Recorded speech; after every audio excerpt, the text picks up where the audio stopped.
The sprawling expanse of John F. Kennedy International Airport buzzed with its usual morning chaos as dawn painted the sky in soft hues of pink and gold. Terminal 4's vast corridors teemed with early morning travelers, their rolling suitcases, creating a symphony of wheels against polished floors. Amidst this controlled chaos, Captain Marcus Santos moved with practiced ease, his movements deliberate yet casual. Marcus's attire, dark wash jeans, a crisp navy polo shirt, and a well-worn leather jacket, had been carefully chosen to help him blend with the crowd. The contents of his jacket's inner pocket, however, set him far apart from the average traveler. A sealed envelope containing classified mission details and a secure satellite phone that had already vibrated 3 times in the past hour.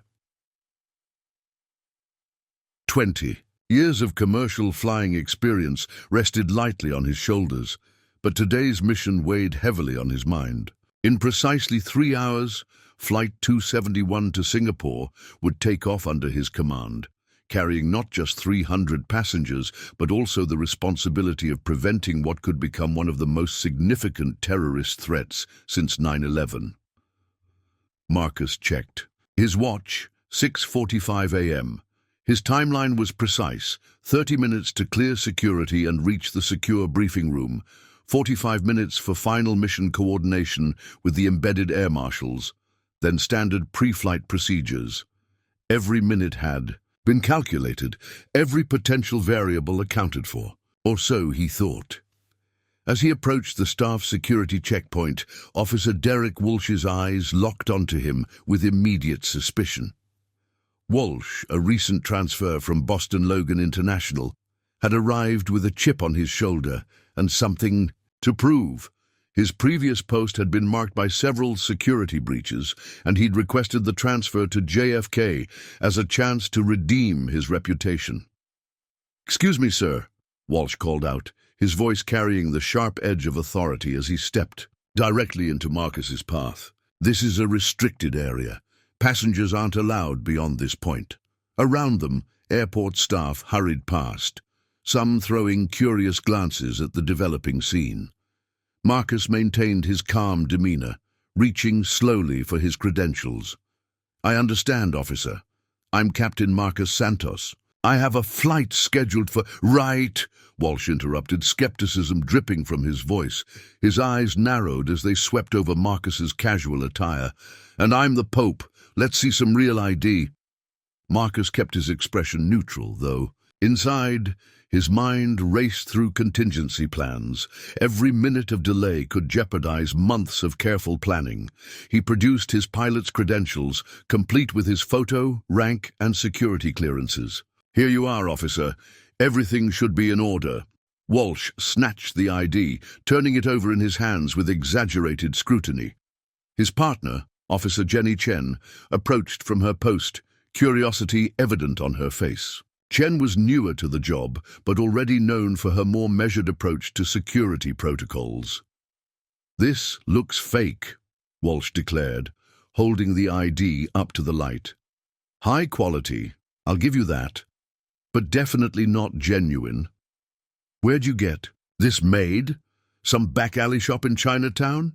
The casual racism wasn't lost on Marcus, but he kept his voice steady. "I assure you it's authentic. You can verify it with—" "Save it," Walsh barked, gesturing to Chen. "Officer Chen, call it in. We've got someone attempting to breach secure areas with forged credentials." Chen hesitated, her eyes moving between Walsh and Marcus. "Derek, maybe we should run it through the system first." "I said, call it in," Walsh snapped, his face flushing with anger. Around them, the morning crowd had begun to slow, several passengers openly recording the confrontation on their phones. The last thing Marcus needed was viral footage compromising his cover story. "Officer Walsh," Marcus tried again, his voice steady but carrying an urgent undertone. "I have a flight to Captain in less than 3 hours. This is a misunderstanding that could have serious consequences. The only place you're going is to—" "A holding area," Walsh declared, reaching for his handcuffs. His movements were theatrical, played up for his growing audience. "You have the right to remain silent. Anything you say can and will be used against you in a court of law." As the cold metal closed around his wrists, Marcus caught sight of his secure phone's screen lighting up again. Fourth message. Time was slipping away, and with it, potentially the lives of everyone on Flight 271. The growing crowd of onlookers murmured and pointed, their phones capturing every moment. Among them, unnoticed by Walsh, was Airport Operations Director Sarah Martinez, who was already pulling out her phone to make an urgent call. She recognized Captain Santos from countless flight briefings and knew something was very wrong with this picture. The growing crowd of onlookers murmured and pointed, their phones capturing every moment. Among them, unnoticed by Walsh, was Airport Operations Director Sarah Martinez, who was already pulling out her phone to make an urgent call. She recognized Captain Santos from countless flight briefings and knew something was very wrong with this picture. Meanwhile, in a secure room 3 floors above them, FBI Special Agent James Harper checked his watch for the 5th time. Captain Santos was now 15 minutes late for their final briefing. On the screens before him, satellite footage showed their target boarding a staff bus on the far side of the airport, right on schedule. Everything was in motion, but their key player was nowhere to be found. "Where the hell are you, Marcus?"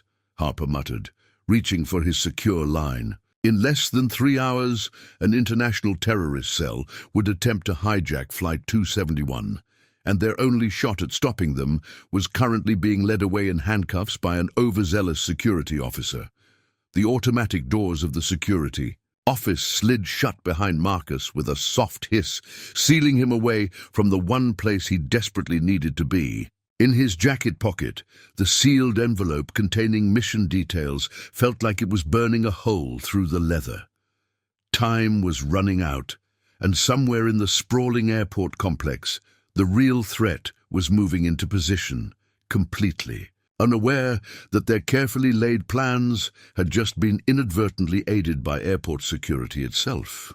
The airport security office felt like a pressure cooker, its institutional white walls and harsh fluorescent lighting doing nothing to ease the mounting tension.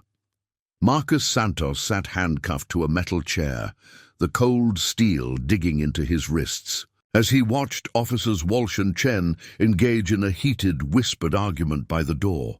The clock on the wall showed 7:30 a.m. 45 precious minutes had already slipped away since his detention began. "I'm telling you," Chen whispered urgently to Walsh, though her words carried clearly in the small room. "His credentials are checked out in the system. He's a real pilot with over 20 years of experience, distinguished service record, multiple commendations." Walsh cut her off with a sharp gesture. "Then why's he dressed like that? No uniform, acting suspicious around the secure areas. When's the last time you saw a real pilot skulking around dressed like some college kid?" "Not everyone fits your idea of what a pilot should look like, Derek," Chen replied, frustration evident in her voice. "And skulking? He was walking to the crew area. That's literally his job." Before Walsh could respond, the door burst open. Airport Security Chief Diana Rodriguez strode in, her face tight with concern and barely contained anger. Her sharp eyes took in the scene, Marcus handcuffed to the chair, Walsh's defensive posture, Chen's obvious discomfort, and her expression darkened further. "Oh my God," she breathed, recognition immediate. "Captain Santos, what in heaven's name is going on here?" Walsh straightened, squaring his shoulders. "Chief, we caught this man attempting to access restricted areas with suspicious credentials. Given the current threat level, those suspicious credentials," Rodriguez cut in, her voice sharp enough to cut glass, "are not only legitimate, but belong to one of our most experienced pilots. A pilot who," she checked her watch and her face paled slightly, "should be in pre-flight briefing right now for a critically important flight." "But Chief," Walsh protested, his face reddening, "he doesn't look like—" "Choose your next words." Very carefully, Officer Walsh, Rodriguez warned, her dark eyes flashing. Because right now you're walking a very dangerous line. In fact, I'd love to hear exactly what a pilot is supposed to look like in your expert opinion.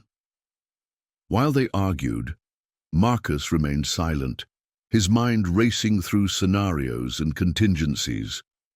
The mission briefing had warned about potential security breaches, but he hadn't expected to be the one detained. In his jacket pocket, his secure phone buzzed again, the sixth message from his FBI contact.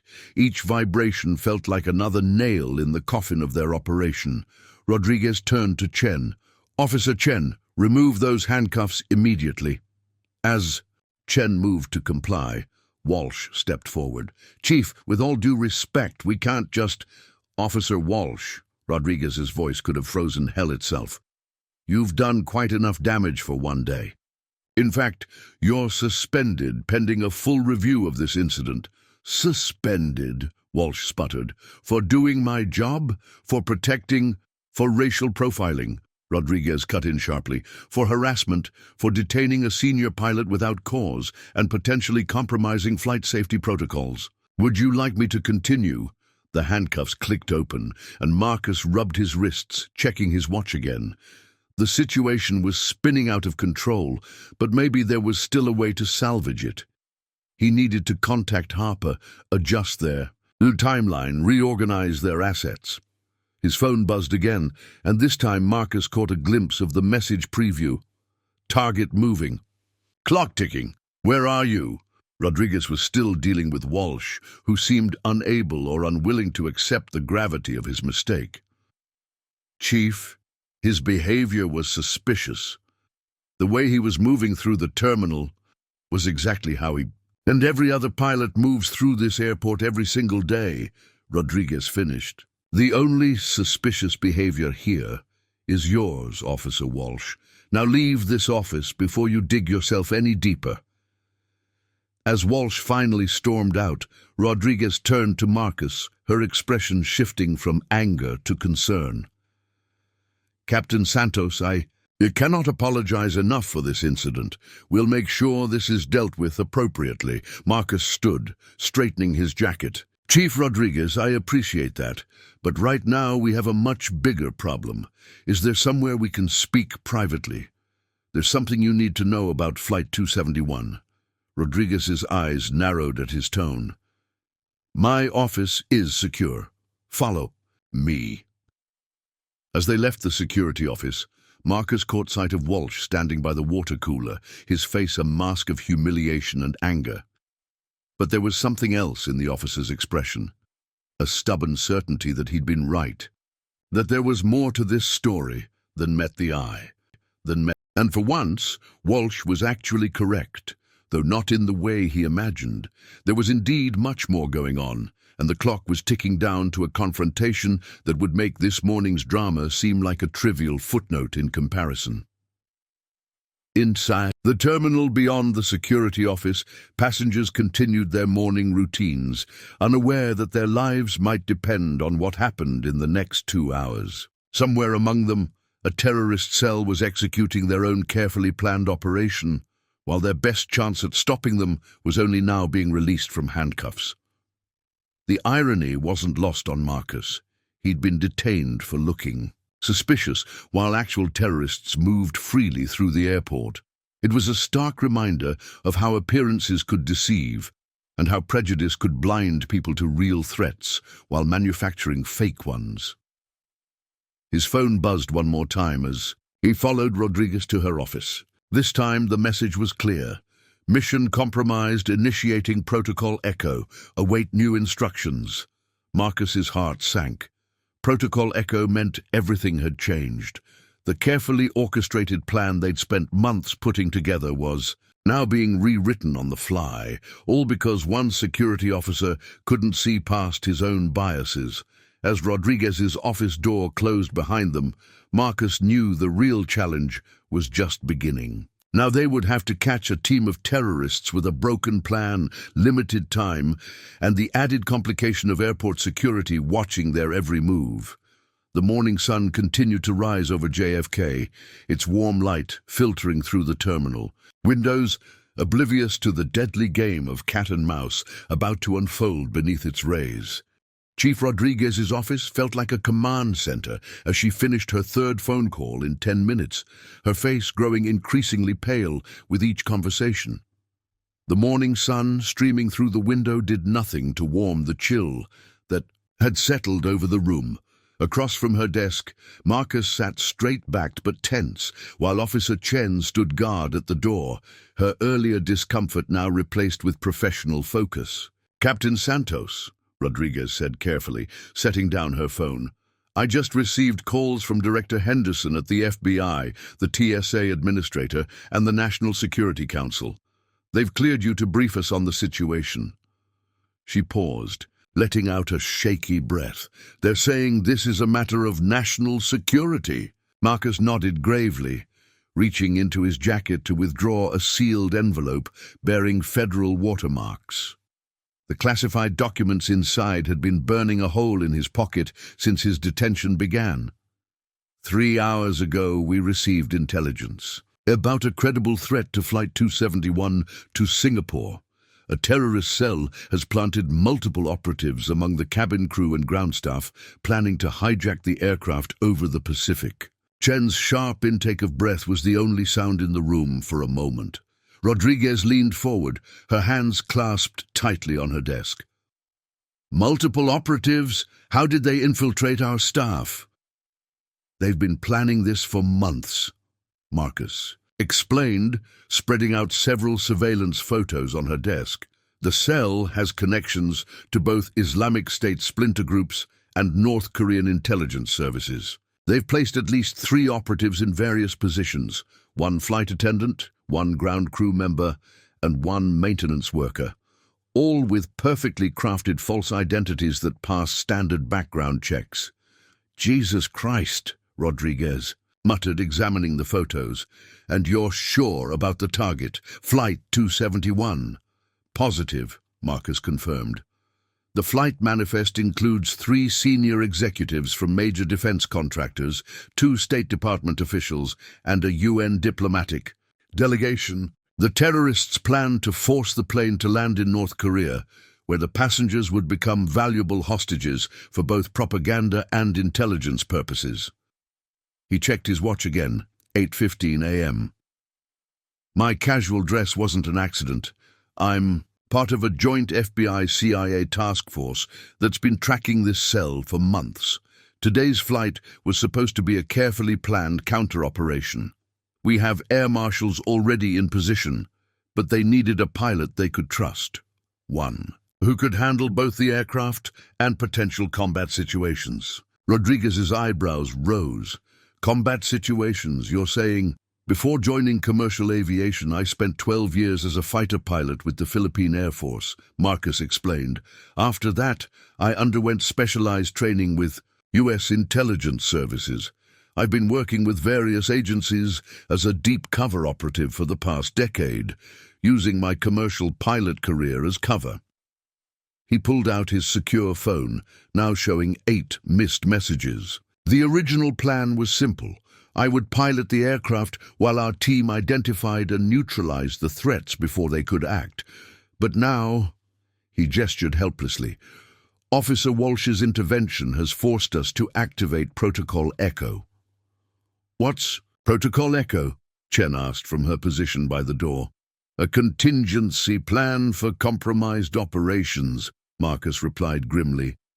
"Walsh's very public arrest of me means the terrorists now know something's wrong. They've likely already started adapting their plans, which means we're now in a race against time." Rodriguez stood up, moving to her office window that overlooked the terminal. "What do you need from us?" "First, we need to get Officer Walsh back in here," Marcus said, causing both women to look at him in surprise. "His mistake might actually give us an opportunity. The terrorists saw him arrest me. They think airport security is distracted by a false threat. We can use that." Before Rodriguez could respond, Marcus's phone lit up with an incoming call. "Agent Harper, go ahead." International. Agent Harper's voice crackled through the secure phone speaker, tension evident in every word. "Marcus, we've got movement. The maintenance operative just accessed the aircraft's cargo hold, and our surveillance team lost visual contact with the flight attendant suspect. Whatever they're planning, they're accelerating their timeline." The atmosphere in Rodriguez's office grew even more tense as Marcus processed this information. Outside, the morning sun cast long shadows across the terminal, where thousands of unsuspecting passengers continued their daily routines. "Understood," Marcus replied, his mind racing through scenarios. "What's the status of our air marshal team?" Compromised, Harper's response was clipped. "They made Jensen and Rodriguez during the crew briefing. We had to pull them out before. The cover was blown completely. We're down to just Thompson, and she's maintaining distance to preserve her cover." Rodriguez, who had been listening intently, stepped forward. "Captain Santos, Flight 271 is scheduled for boarding in less than an hour. We need to make a decision. Ground the flight or proceed with a modified operation." Marcus shook his head. "We can't ground it. If we do, the cell will simply disperse and reconstitute for another attack, one we might not detect in time. This might be our only chance to catch them all together." Officer Chen, still stationed by the door, spoke up. "But without the full air marshal team, how can we possibly—" She was interrupted by a sharp knock at the door. Opening it revealed a visibly agitated Officer Walsh, his face still flushed with anger and embarrassment from earlier. "Chief," Walsh began, his voice tight with suppressed emotion, "I know I'm suspended, but there's something you need to see." He held up his tablet, showing security camera footage from the maintenance hangar. "I've been reviewing the tapes from this morning, and there's something off about the ground crew working on Flight 271. Marcus and Rodriguez exchanged quick glances. Perhaps Walsh's suspicious nature might prove useful after all. "Come in, Officer Walsh," Marcus said, surprising everyone in the room, "and close the door. What you're about to hear is classified at the highest levels, but right now we need every advantage we can get." As Walsh stepped into the office, his confusion evident, Marcus's phone buzzed again. A text from Harper. "Maintenance suspect accessing avionics bay. Clock is ticking." The next 45 minutes would determine not just the fate of Flight 271, but potentially the lives of everyone aboard. And their best chance of success now rested partly in the hands of the very officer who had nearly derailed the entire operation. "Officer Walsh," Marcus began, "how would you like to help us catch some real terrorists?" Walsh's eyes widened as Marcus began laying out the situation. The morning sun continued its climb into the sky, illuminating an airport that had become a battlefield, one where the enemy was hidden in plain sight, and time was running out. The maintenance hangar's security footage continued playing on. Walsh's tablet, showing figures moving with practiced efficiency around the aircraft. To most observers, it would look like routine pre-flight preparations. But now, armed with new understanding, every movement took on a more sinister significance. In the terminal, passengers for Flight 271 were beginning to gather at the gate, unaware that they were potentially walking into an elaborate trap. Among them, somewhere, Agent Thompson maintained her cover, watching and waiting for instructions. The stage was set for a confrontation that would either end in triumph or tragedy. And it all hinged on whether a suspended security officer, a compromised federal agent, and a Filipino pilot could work together to prevent an international catastrophe. Marcus looked at his watch one final time. "We have exactly 43 minutes to reset this operation. Officer Walsh, are you ready to make up for this morning's mistake?" Walsh straightened, his earlier arrogance replaced by determined focus. "Yes, sir. Just tell me what you need." "Good," Marcus replied, spreading out a diagram of the airport on Rodriguez's desk. "Because what I'm about to propose is either brilliant or suicidal, and we won't know which until it's too late to turn back." The office fell silent as Marcus began outlining his desperate plan. A plan that would require perfect timing, flawless execution, and more than a little luck. But with the lives of hundreds of passengers hanging in the balance, they were out of alternatives and out of time. Outside, the airport continued its normal operations, oblivious to the deadly game of cat and mouse about to unfold within its walls. Somewhere in that sprawling complex, terrorists were preparing to execute their plan, unaware that their operation had been compromised, or that their biggest obstacle would turn out to be a Filipino pilot they had dismissed.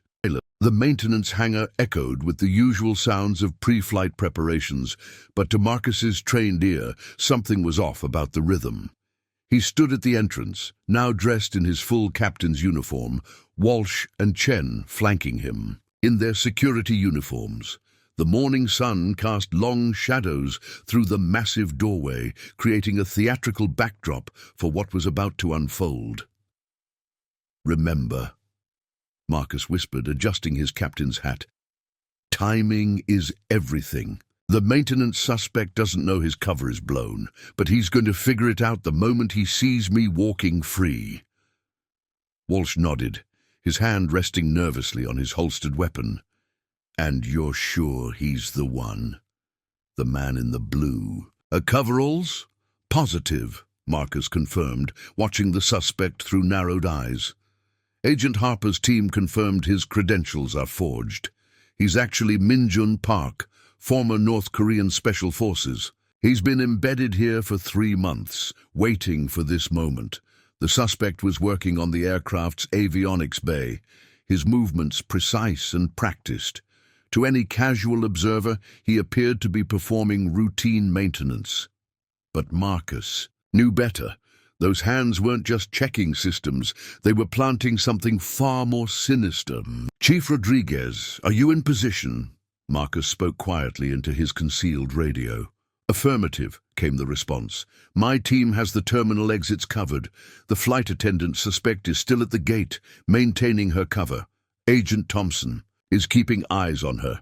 Marcus took a deep breath. This was the moment of truth. Their hastily assembled plan was risky, perhaps criminally so, but it was all they had. The original operation had been months in the planning. This one had been cobbled together in less than an hour. "Officer Chen," Marcus turned to the young security officer. "You know your role?" Chen's face was set with determination. "Yes, sir. Create a distraction at the security checkpoint, drawing attention away from the gate area. Make it look like we're still focused on the wrong threat." "Exactly," Marcus confirmed. "Walsh and I will handle our friend in the blue coveralls.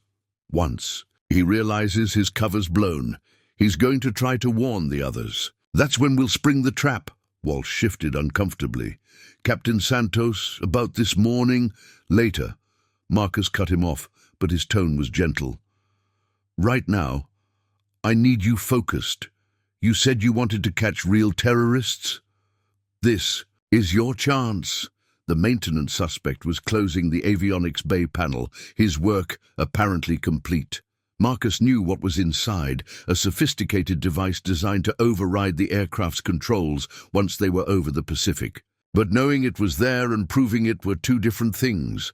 They needed to catch him in the act. "All units, execute on my mark," Marcus whispered into his radio. He waited until the suspect began packing his tools. Then, "Mark." The next. Few moments unfolded like a carefully choreographed dance.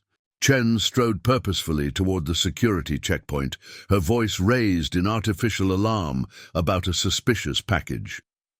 At the gate, Rodriguez's team began subtly moving into position, boxing in the flight attendant suspect. And in the hangar, Marcus stepped out of the shadows, Walsh at his side.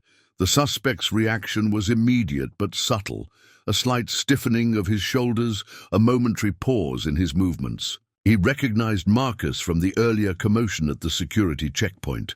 More importantly, he recognized that something had gone very wrong with their plan. "Good morning," Marcus called out, his voice carrying across the hangar. "I wonder if you could help me with something in the avionics bay." The suspect's hand twitched toward his tool belt. where Marcus knew he carried more than just maintenance equipment. This was the critical moment. If they'd miscalculated, the situation could turn deadly in an instant. "Of course, Captain," the suspect replied, his accent perfectly American. 3 months of deep cover had made him very good at his role. "What seems to be the problem?" "Well," Marcus said, moving closer, Walsh matching his pace, "I'm curious about the device you just installed, the one that's designed to override my flight controls somewhere over the Pacific." The change was instantaneous. The suspect's friendly facade vanished, replaced by cold calculation.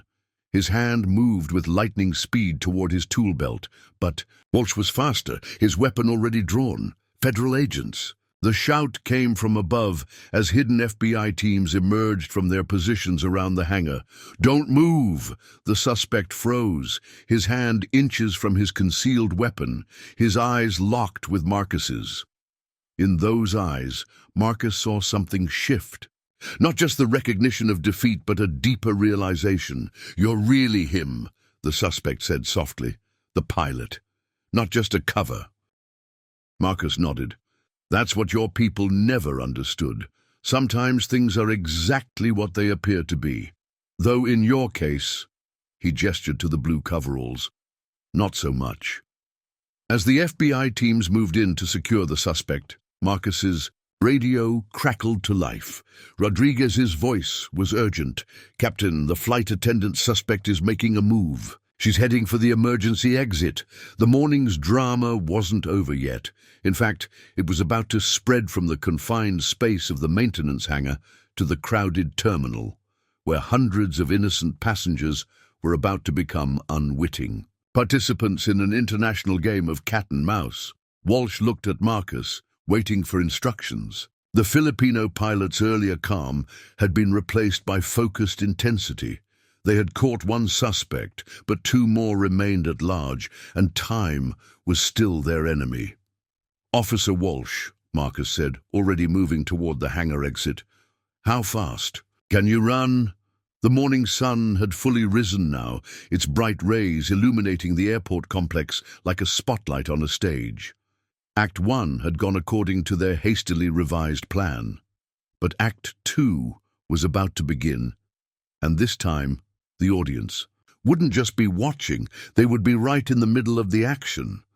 Terminal 4 erupted into chaos as the flight attendant suspect, now identified as Sarah Chen, no relation to Officer Chen, burst through the crowd near Gate B-23.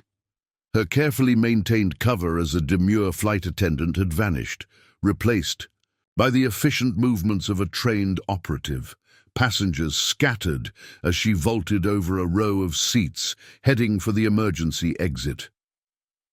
Marcus and Walsh emerged from the connecting corridor just as the alarm began blaring, its harsh sound mixing with the surprised shouts of travelers. Through the floor-to-ceiling windows, the morning sun cast dramatic shadows across the scene, like nature's own spotlight on the unfolding drama.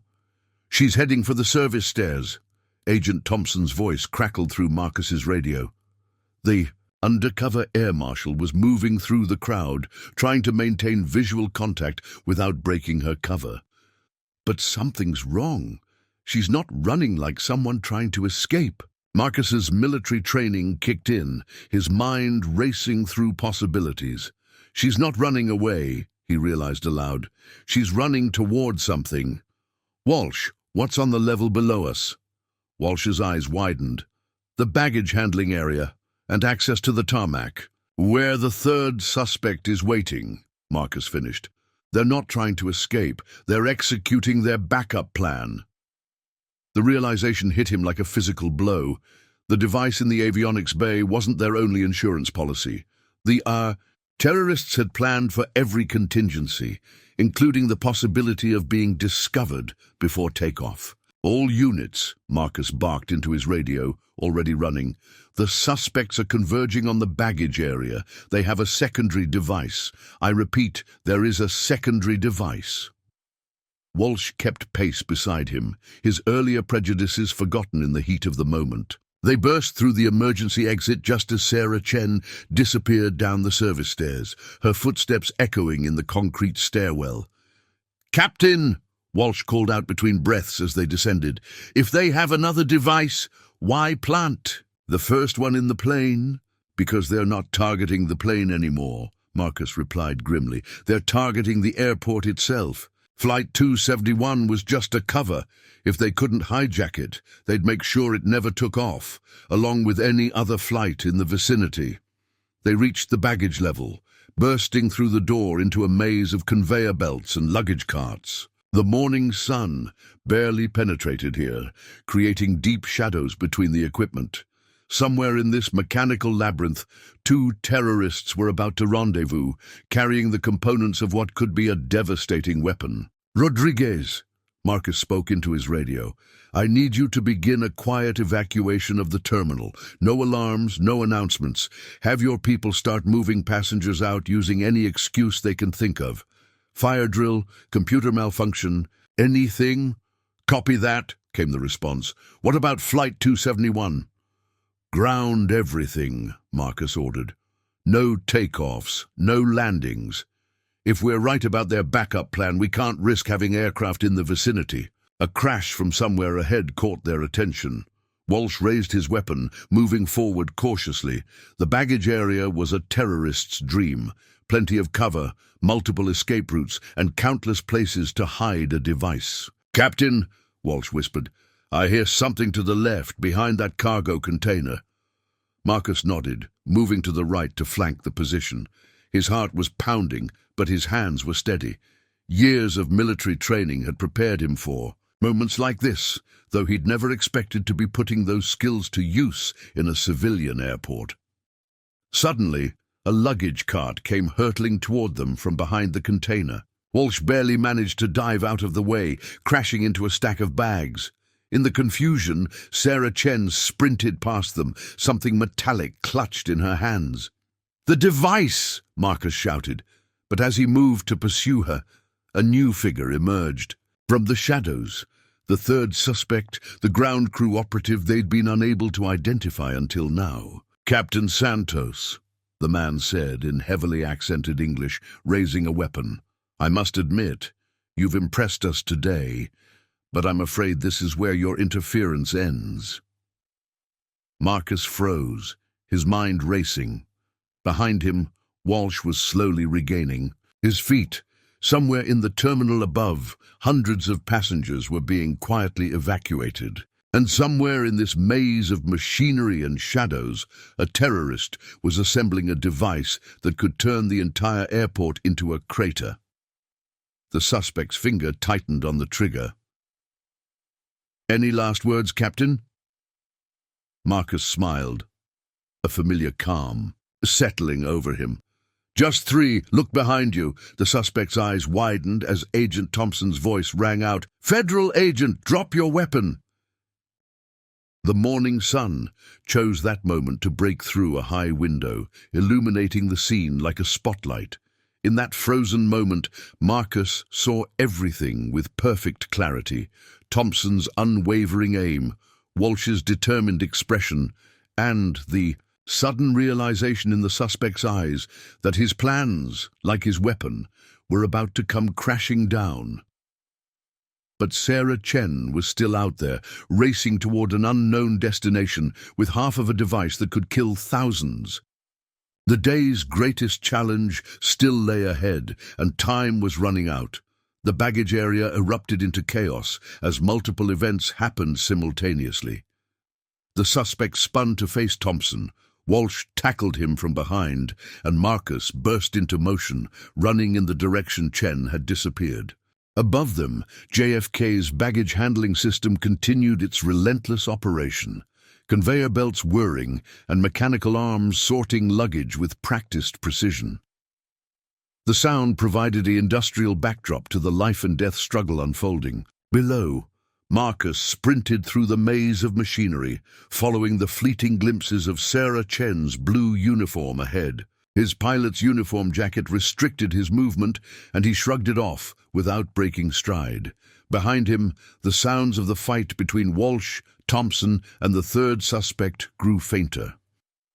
"This is Captain Santos," he spoke into his radio. Between breaths, "Suspect Sarah Chen is heading east through the baggage handling area. She's carrying what appears to be half of an explosive device.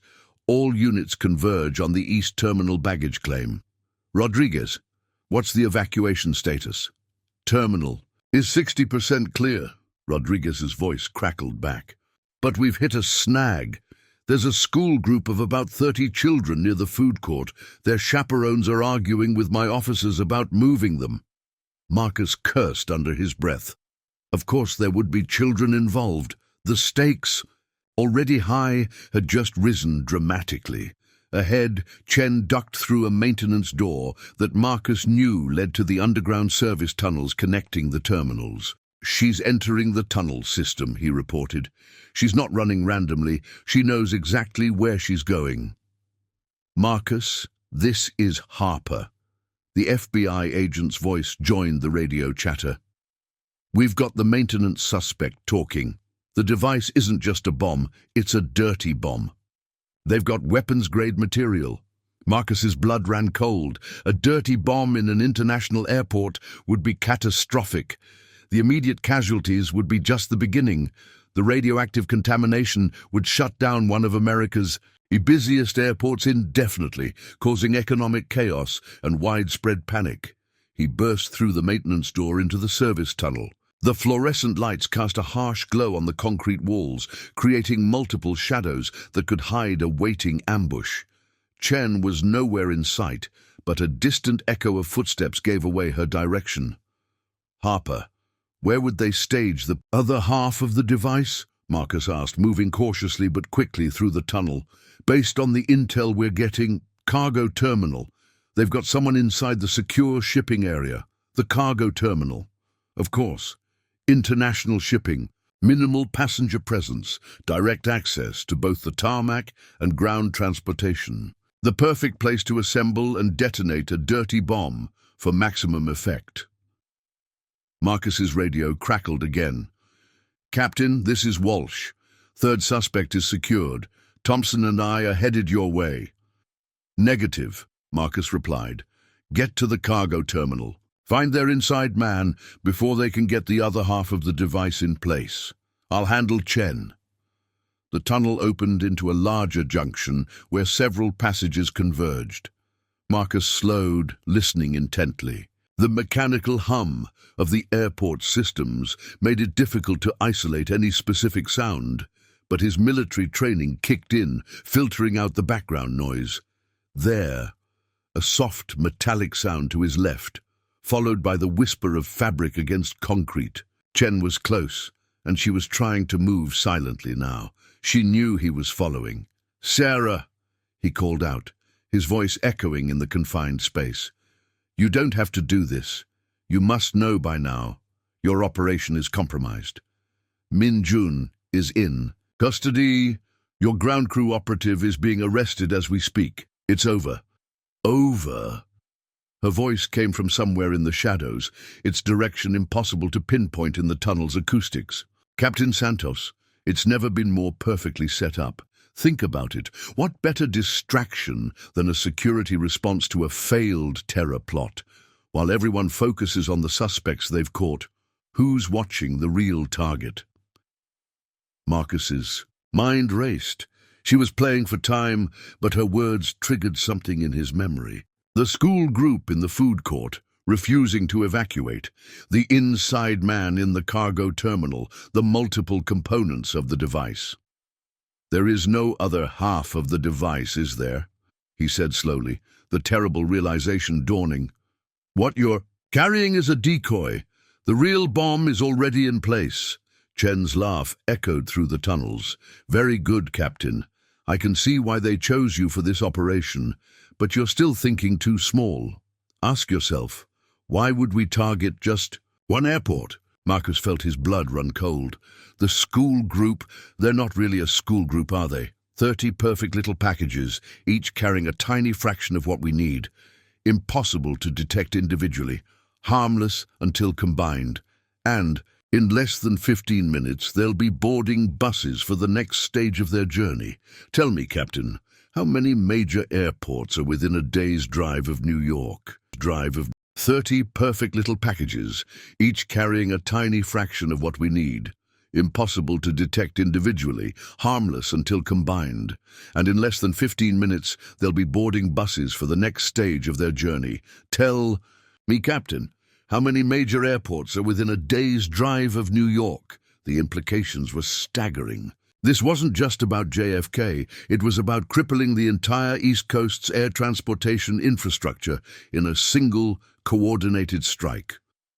A shadow moved to Marcus's left. He spun, catching a glimpse of Chen's uniform as she darted down another tunnel. But was she running away or leading him into a trap? And more importantly, with the real threat now revealed, could he afford to follow her? His radio crackled urgently. "Captain," Rodriguez's voice was tense. "The school group just split up. They're heading for different exits. My people can't track all of them." Marcus looked down the tunnel where Chen had disappeared, then back the way he'd come. Time for a decision. Chase the decoy, or stop the real threat? The lives of countless people hung on his next move. Behind him, the sounds of airport operations continued unabated. Somewhere above, 30 terrorists posing as schoolchildren were moving into position. And in front of him, Sarah Chen was either escaping or leading him into an ambush. The morning sun would rise on either a thwarted disaster or an unprecedented catastrophe. And Marcus Santos, the Filipino pilot who had been dismissed and detained just hours ago, had to make a choice that would determine which it would be. Marcus reached for his radio, his decision made. "All units, this is Captain Santos. The bomb threat was a diversion. Primary targets are 30 individuals posing as a school group. Each one is carrying components of multiple devices. Do not, I repeat, do not let those buses leave the airport." "Copy that," Rodriguez responded, redirecting all available units. "Walsh, Thompson," Marcus continued, already running back toward the main terminal. "Get to the bus loading area. The cargo terminal was another misdirect. And be advised, if these people are willing to use children as cover, they won't hesitate to create civilian casualties." "What about Chen?" Harper's voice crackled through the radio. "She's trying to pull me away from the real operation. Her role was to get caught, to make us think we'd found the threat." Marcus's feet pounded against the concrete as he raced through the tunnels. "Have your teams maintained pursuit? But she's not the priority." The service tunnel seemed endless, each junction and turn identical to the last. Marcus's lungs burned, but he pushed harder. The fake school group had too much of a head start already. "Rodriguez, do you have eyes on the group?" "Partial visual. They've split into 3 teams, each heading for a different exit. My people are trying to maintain discreet surveillance, but these suspects are good. They're using the confusion of the evacuation to blend in." Marcus burst through an access door into the main terminal's basement level. Early morning sunlight streamed through the high windows above, creating bars of light and shadow across the floor. The same sun that had illuminated his confrontation with Walsh just hours ago now felt like a countdown timer. "Harper, patch me through to airport control. I need all access points locked down immediately." "Negative," Harper replied. "We can't risk tipping our hand. If they realize they're cornered, they might decide to detonate in place. The casualties would be catastrophic." Marcus reached another stairwell, taking the steps 2 at a time. His pilot's training had kept him in excellent shape, but this morning was pushing his limits. "Captain," Walsh's voice joined the radio traffic, slightly out of breath. "Thompson and I are approaching the west exit bus loading area. I count 12. Subjects matching the description of our school group, 2 adult handlers. They're trying to board a bus labeled City Educational Tours." "Do not engage," Marcus ordered, finally reaching the main concourse level. "Maintain visual contact only. We need all 3 groups identified before we move." The terminal was still, crowded despite the ongoing evacuation, making it difficult to spot potential hostiles among the masses of travelers. Marcus moved purposefully through the crowd, his height giving him a slight advantage as he scanned for suspicious movements. "East exit team reporting," a new voice joined the channel. "Second group located, 11 subjects plus 1 handler. They're gathering near a white passenger van. That leaves 7 unaccounted for," Marcus calculated quickly. "Rodriguez, where's the third team?" "No visual yet." "Wait." Rodriguez's voice tensed. "Captain, you need to see this. North security checkpoint camera, right now." Marcus changed direction, heading for the nearest security office. Through the terminal windows, he could see several buses idling in the loading zones, their engines running. Each one a potential vehicle for delivering components of mass destruction to airports up and down the East Coast. He reached the security office, where a guard quickly let him in. The bank of monitors showed various angles of the terminal, but Marcus's attention was immediately drawn to the North checkpoint feed. The remaining 7 students and their handler were passing through security, but they weren't heading for any exit. They were moving toward the gates, toward the planes. They're not just targeting other airports, Marcus realized aloud. They're hedging their bets. If they can't get the components out by bus, they'll distribute them by air, Harper finished, grimly. "Multiple flights, multiple destinations. Even if we catch some of them, others will get through." The magnitude of the plot was becoming clear. It wasn't just ambitious. It was brilliant in its complexity. Use children as cover to smuggle harmless components through security, split up to increase the chances of success. And if ground transport was compromised, switch to air travel, using the very planes they had initially pretended to target. Marcus watched the security feed as the 7 terrorists disguised as children cleared the checkpoint without incident. Their handler, a middle-aged woman who could have been any teacher or chaperone, showed none of the tension that should have been visible in someone orchestrating an act of mass terror. "All units hold position," Marcus ordered. "Do not move until my signal. If we spook one group, we'll lose the others." He paused, thinking quickly. "Harper, I need everything you have on their handler, the woman playing teacher. There's something familiar about her." As Harper's team worked to identify the suspect, Marcus studied the security feed. The group was moving casually toward Gate B12, where a flight to Chicago was preparing to board. Just one of dozens of flights that could potentially carry components of their weapons to targets across the country. The morning sun continued its climb into the sky, its light now streaming fully through the terminal's massive windows. Somewhere in that brightening day, Sarah Chen was still moving through the airport's underground arteries. 2 groups of terrorists, posing as children, waited with their buses, and 7 more were about to board a plane, carrying with them the potential for unprecedented devastation. Marcus touched his radio again. "All units, prepare to execute. On my signal, we take all 3 groups simultaneously. If even one gets away..." He didn't need to finish the sentence. Everyone knew what was at stake.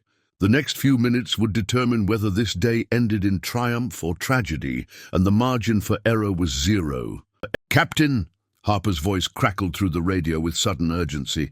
"We've ID'd the handler. Facial recognition just got a match. It's Helen Morrison." Marcus felt his blood run cold. Helen Morrison, former CIA operative, presumed dead. After a mission in North Korea went wrong 3 years ago. If she was involved, this operation was even more sophisticated than they'd imagined. "Morrison was one of our best," Harper continued. "She knows all our protocols, all our contingencies. And if she's really turned, Captain, she'll be expecting everything we're about to do." Marcus watched the security feed as Morrison calmly organized her group of fake students near Gate B12. Every movement was perfectly natural, every gesture exactly what you'd expect from a teacher managing a group of children. It was masterful tradecraft. "Rodriguez," Marcus spoke into his radio, What's the status of the evacuation? Terminal is 80% clear, but we've got a problem. Media vans are starting to arrive. Someone must have tipped them off about the earlier security incident. Perfect, Marcus thought grimly. That's exactly what Morrison would want. News cameras to make any large-scale law enforcement action highly visible and complicated. Walsh Thompson, status of your group? Still holding position at the west exit, Walsh replied, but the bus driver is getting antsy, keeps checking his watch. East exit team report. Subjects are all aboard the van. Driver appears to be making final preparations to depart. Marcus studied the monitors, his mind racing. 3 groups, 3 different locations, and a ticking clock. If they moved too soon, the terrorists might detonate their components in place. Move too late, and they'd scatter to targets across the country. And somewhere in the building, Sarah. Chen was still at large, a wild card in an already complicated game. Harper, Marcus said, an idea forming. The components they're carrying. You said they're harmless individually. Correct. They need to be combined in specific ways to create the dirty bombs. That's why they're using multiple carriers. So, no risk of immediate detonation if we intercept them? No, but Marcus, what are you thinking?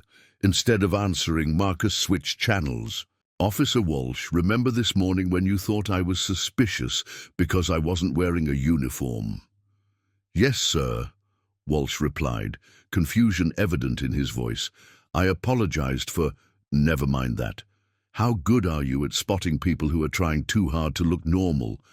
There was a pause, then understanding crept into Walsh's voice. Very good, sir. It's what I was trained for. Exactly. And right now, we've got 30 people trying very, very hard to look like normal students. Marcus smiled grimly. Time to put those observation skills to work.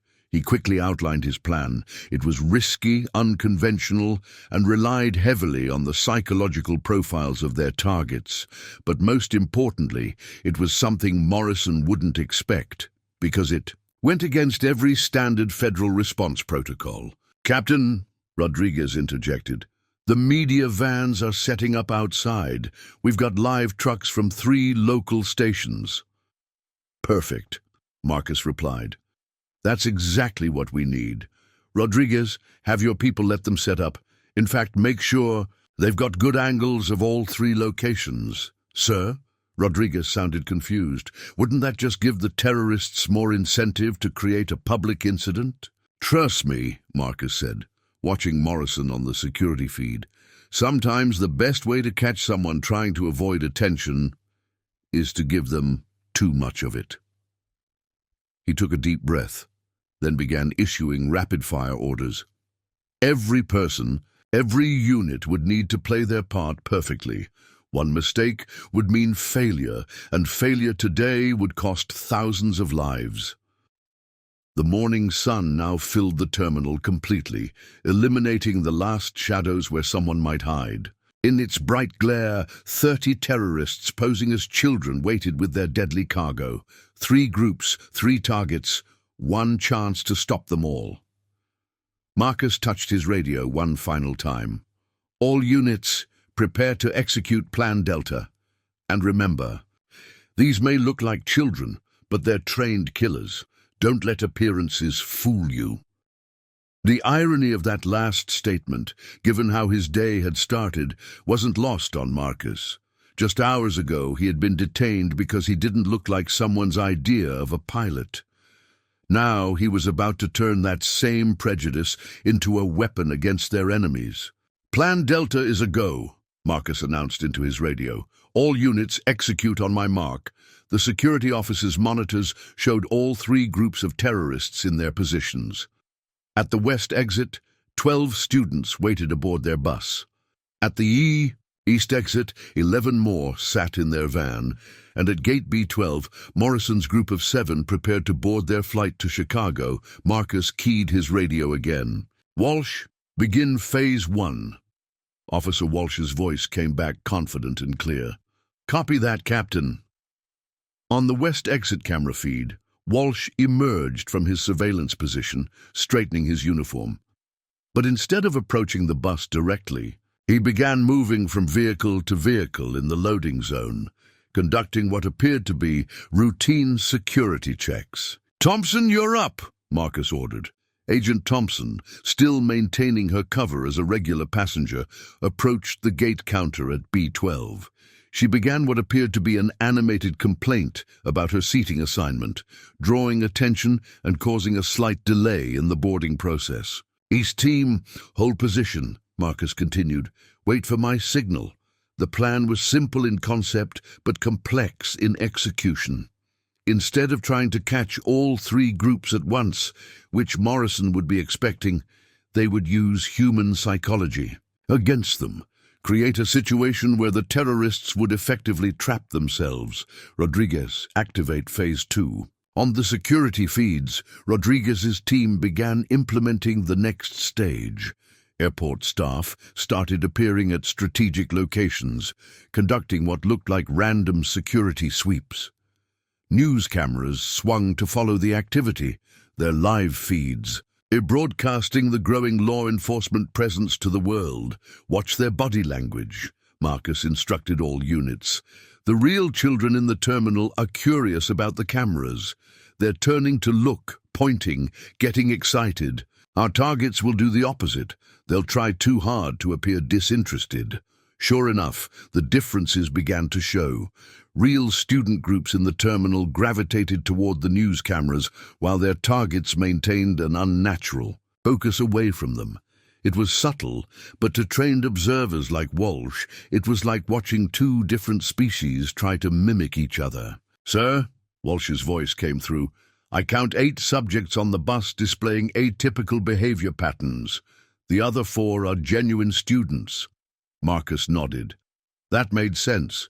Mix real children in with their operatives to make the group more convincing. "Thompson, what's your count at the gate?" 5 showing controlled response patterns, she replied quietly, still maintaining her cover as an angry passenger. 2 genuine plus Morrison. East team, 9 confirmed targets in the van, 2 actual students plus driver. The numbers added up. 22 terrorists total, using 6 innocent students as cover, plus their 3 handlers. The innocent students complicated things. They couldn't risk a direct confrontation without endangering civilian lives. "Harper," Marcus switched channels. "I need an update on Sarah Chen's location."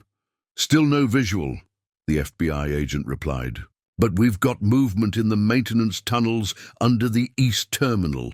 Marcus studied the monitors, watching the subtle interplay of body language and behavior. Morrison's group was getting anxious. The boarding delay was forcing them to maintain their cover story longer than planned. The bus group was showing signs of stress as Walsh's methodical vehicle inspections drew closer. And the van team was trapped in place, unable to leave without drawing attention. "They're starting to crack," Marcus observed. "Morrison's training them well, but they're not deep cover operatives like she is. The pressure's getting to them." As if to confirm his assessment, one of the students on the bus suddenly stood up, drawing a sharp word from their handler. On the security feed, Marcus could see the moment of tension ripple through all 3 groups. Their synchronized timing confirmed what he had suspected. They had a covert way of communicating. "All units, prepare for Phase 3, Marcus ordered. "On my mark, we—" His instructions were cut off by a new voice breaking into their radio channel. "Hello, Marcus." The voice was smooth, professional, and chillingly familiar. "Sarah Chen. I have to admire your strategy," she continued. "Using prejudice and psychology against us. Very elegant. But did you really think we wouldn't have a contingency for this?" Marcus grabbed his radio. "Chen, it's over. We've got all 3 groups contained." "Do you?" Her laugh was gentle, almost musical. "Check the terminal security cameras again, all of them." "Do you?"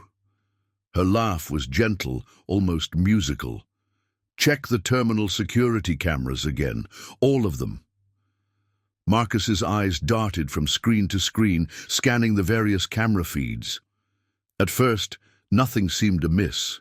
Then he noticed it. In the background of several shots, airport staff were quietly evacuating specific areas of the terminal. But these weren't Rodriguez's people. The uniforms were slightly wrong, the movements too practiced. Oh God, Marcus breathed as the realization hit him. The maintenance staff, you replaced the entire morning shift. Not just the morning shift, Chen replied. We've had people in place for months. Morrison isn't the only deep cover operative in play today. As if on cue, alarms began blaring throughout the terminal. On every security screen, Marcus watched as his carefully laid trap began to unravel. But Sarah Chen wasn't done. Now then, Captain Santos, her voice carried a smile he could hear. Shall we discuss terms? The security office felt suddenly claustrophobic as Marcus watched his carefully constructed plan collapse in real time. On every monitor, the false maintenance crew was systematically taking control of key airport systems. Door locks, ventilation, communications, everything they'd need to turn the terminal into a fortress. What do you want, Chen? Marcus kept his voice steady, buying time as his mind raced through options. Want? Such a simple word for such a complex situation. Chen's voice carried that same musical quality, like she was discussing dinner plans, rather than an act of terrorism. Let's start with something basic. Tell your people to stand down. Marcus watched as one of the fake maintenance workers casually locked down a security checkpoint, trapping a group of genuine airport staff inside. You know I can't do that. Can't or won't. Think carefully, Marcus. You're not just dealing with those three groups anymore. We have people throughout the terminal, people you can't identify, carrying components you can't detect. One wrong move. She left the threat hanging, but its implications were clear. They could detonate their devices at any time, turning JFK into a radioactive crater. Harper, Marcus. Switched channels, keeping his voice low. Please tell me you've got a location on Chen. Working on it, the FBI agent replied. Signals bouncing all over the maintenance tunnels. She's using the airport's own communication infrastructure against us. Marcus turned back to Chen's channel. All right, Sarah, you have my attention. But if you're going to make demands, I need proof that you can actually control this situation. Fair enough. There was a pause. Then, look at the terminal clock. Marcus glanced at the large digital display visible in several camera feeds. Suddenly, every clock in the terminal began spinning backward, their electronic displays dancing through random numbers. Then, just as abruptly, they all synchronized to display 9/11.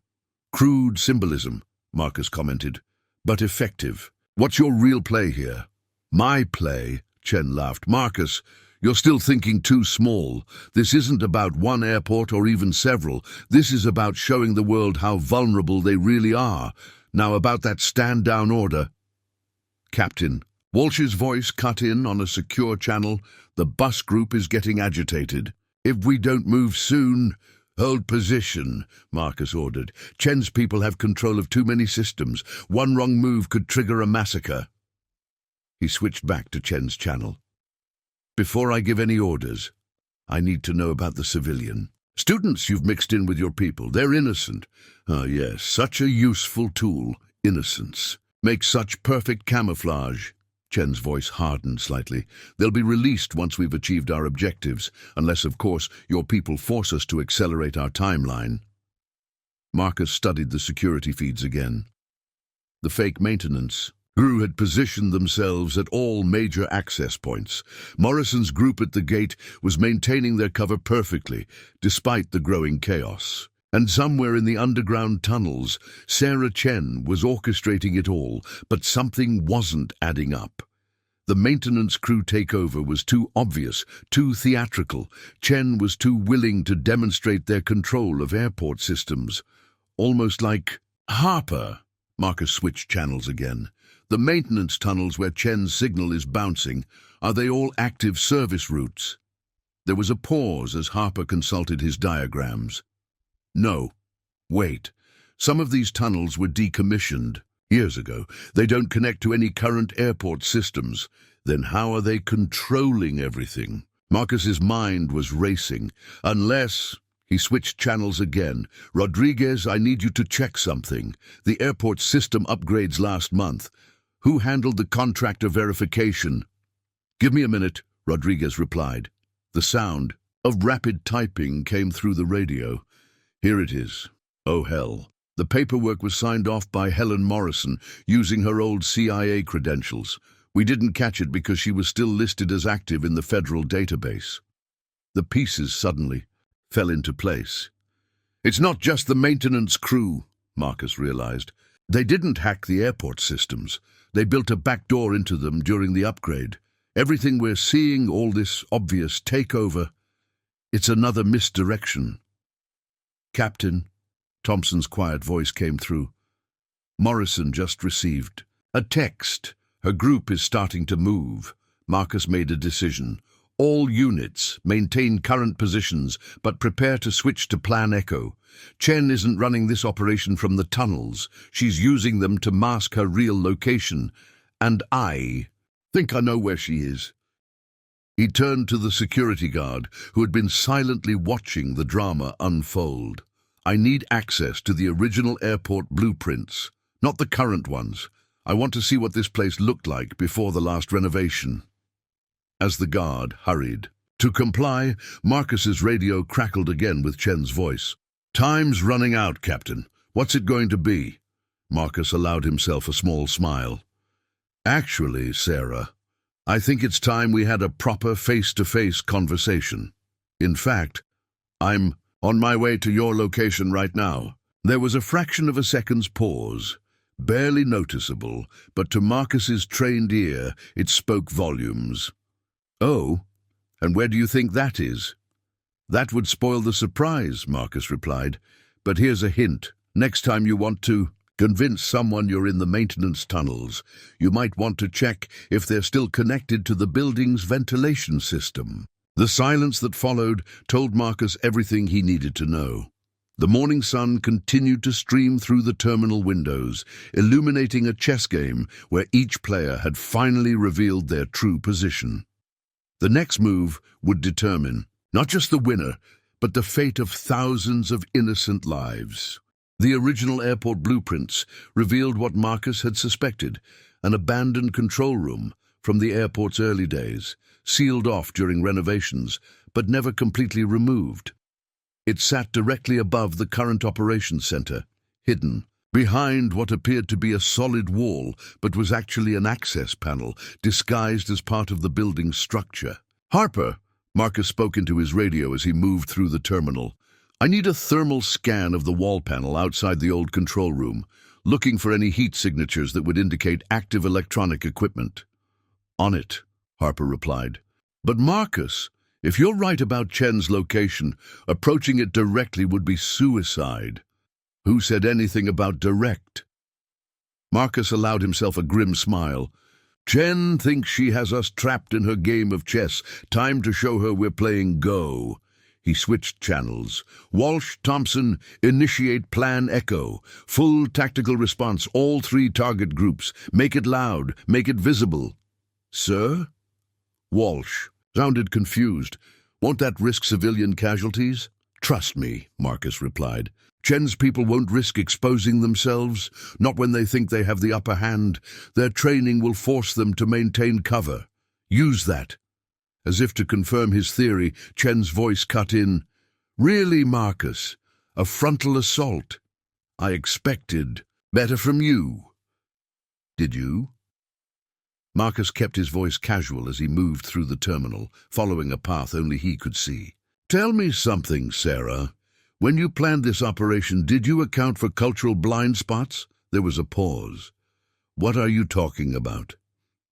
You see, this morning, Officer Walsh detained me because I didn't fit his image of what a pilot should look like. Classic prejudice, seeing what he expected to see rather than what was actually there. Marcus reached a service door that hadn't been opened in years. The lock was new, though, recently installed and carefully disguised. But prejudice works both ways. You assumed because I'm Filipino, I'd think like an American-trained operative. Linear, direct, predictable. He pulled out a small toolkit. Not standard issue for pilots, but essential for deep cover operatives. You forgot that before I was a pilot, before I worked with US intelligence, I trained with the Philippine Air Force. We had a different approach to problem solving. The lock yielded silently to his picks. Beyond the door, a narrow maintenance shaft led upward, barely wide enough for one person. In American chess, the goal is to trap the king. In Go, it's about controlling territory. Right now, you think you control this airport, but territory isn't just about physical space. Marcus began climbing, his movements careful and silent. Walsh, status report. Tactical teams in position, sir. Media is broadcasting everything live. Good. Thompson, Morrison's group is fully contained, Captain. They're maintaining their cover story, just as you predicted. Same with the other two groups. Marcus reached the top of the shaft. Ahead, through gaps in the old wall paneling, he could see flickering lights, electronic equipment running in a room that was supposed to be sealed and empty. You see, Sarah, he continued, keeping Chen focused on his voice, while you were watching us deploy tactical teams and evacuate civilians, you missed something important. Something about territory and control. And what's that? Chen's voice carried a hint of strain now. Marcus carefully removed a section of wall panel, revealing the hidden room beyond. Banks of computers filled the space, their screens showing every security camera feed in the airport. And in the center, Sarah Chen sat surrounded by monitors, her back to the opening. The thing about territory, Marcus said softly, stepping into the room, is that sometimes the best way to control it is to let your opponent think they already do. Chen spun around, her hand reaching for a weapon, but Marcus was already moving. Years of military training took over as he crossed the space between them in 2 swift steps. Chen was good, her reaction time was excellent, her technique perfect. But she had spent the last 3 months playing a role, while Marcus had never stopped being exactly who he was. The fight was over in seconds. Chen lay face down, Marcus's knee in her back as he secured her wrists. Around them, the monitors continued to show the drama unfolding in the terminal below. Tactical teams surrounding the 3 target groups, news cameras broadcasting every moment, and civilians being safely evacuated. "It's over, Sarah," Marcus said quietly. "Morrison's team won't risk breaking cover on live television. The bus and van groups are contained. And your maintenance crew? They're about to discover that the system upgrades they thought they controlled were actually a carefully monitored honeypot." Chen laughed softly, despite her position. "You really think it's that simple? That you've won?" "No," Marcus replied, reaching for his radio. "I think this is where the real challenge begins. Harper, execute protocol sunburst." As if on cue, every monitor in the hidden control room suddenly flashed white, then went dark. When they came back, online seconds later, the airport systems were running on a completely separate network, one that had been built in parallel with Chen's compromised infrastructure. "You didn't really think we'd let Morrison's team install those system upgrades without adding our own modifications, did you?" Marcus asked, securing Chen's restraints. "Every back door you created, we created a counter. Every system you thought you controlled, we had a backup." Chen's body tensed under his hold. "The maintenance crew are being rounded up as we speak," Marcus finished. "Turns out when you're looking for deep cover operatives, it helps to have someone who's experienced both sides of prejudice. Your people were too perfect, Sarah. Real maintenance workers don't all move the same way, don't all maintain the same level of precision. You trained them too well." He keyed his radio again. "Rodriguez, status report." "All fake maintenance personnel identified and contained," came the reply. "They're good. But once we knew what to look for, and the 3 primary groups, still, maintaining their cover stories, but they're trapped. Morrison knows it too. I can see it in her body language." Marcus nodded, though Rodriguez couldn't see it. Walsh, Thompson, prepare for final extraction. Remember, there are genuine students mixed in with the targets. Precision is key. Copy that, Walsh replied, his voice steady. We've identified all the real children. They'll be clear before we move. Chen laughed suddenly, the sound echoing in the small room. You still don't see it, do you? All of this, the maintenance crew, the student groups, even my presence here. It's all too obvious, too easy to unravel once you knew where to look. Marcus felt a chill run down his spine. What are you saying? You're very good, Marcus. Better than we expected. But tell me, why do you think we chose today, this specific flight, this specific airport? Before Marcus could respond, Harper's voice burst through the radio. Captain, we have a problem. Big problem. The FBI just got an alert from Interpol. The student groups, the maintenance crew, the entire operation we've been tracking, it's all happened before. What do you mean, happened before? Same setup, different airports, Paris 3 months ago, Dubai last month, Sydney last week. Each time, authorities caught the obvious threats just like we did. Each time, they thought they'd won. And what happened after? Marcus asked, though he already knew the answer. Nothing, until exactly 24 hours later. That's when the real attacks came. The groups we caught were just dress rehearsals, gathering intel on security responses. The real strike teams hit the next day, using everything they'd learned about how we'd react. Marcus looked down at Chen, who was smiling now. You're the distraction, he realized. All of this, it's just a rehearsal for the real thing. Very good, Chen replied softly. And now you have a choice, Captain Santos. You can keep me in custody, keep Morrison's team contained, maintain your hold on these 3 groups of obvious threats, or you can try to figure out where the real strike teams are positioned for tomorrow's attack. But you can't do both. Not with the resources you have, not in the time you have left. The morning sun had reached its full height now, pouring through the terminal windows like a spotlight on a stage where multiple plays were happening simultaneously. The one everyone could see and the one hidden in plain sight, waiting for tomorrow's performance. Marcus keyed his radio one final time. Harper, how many airports did you say were hit in this pattern? 3. Why? And how many major airports are within strike distance of New York? There was a pause as Harper did the math. At least a dozen. That's what I thought. Marcus took a deep breath.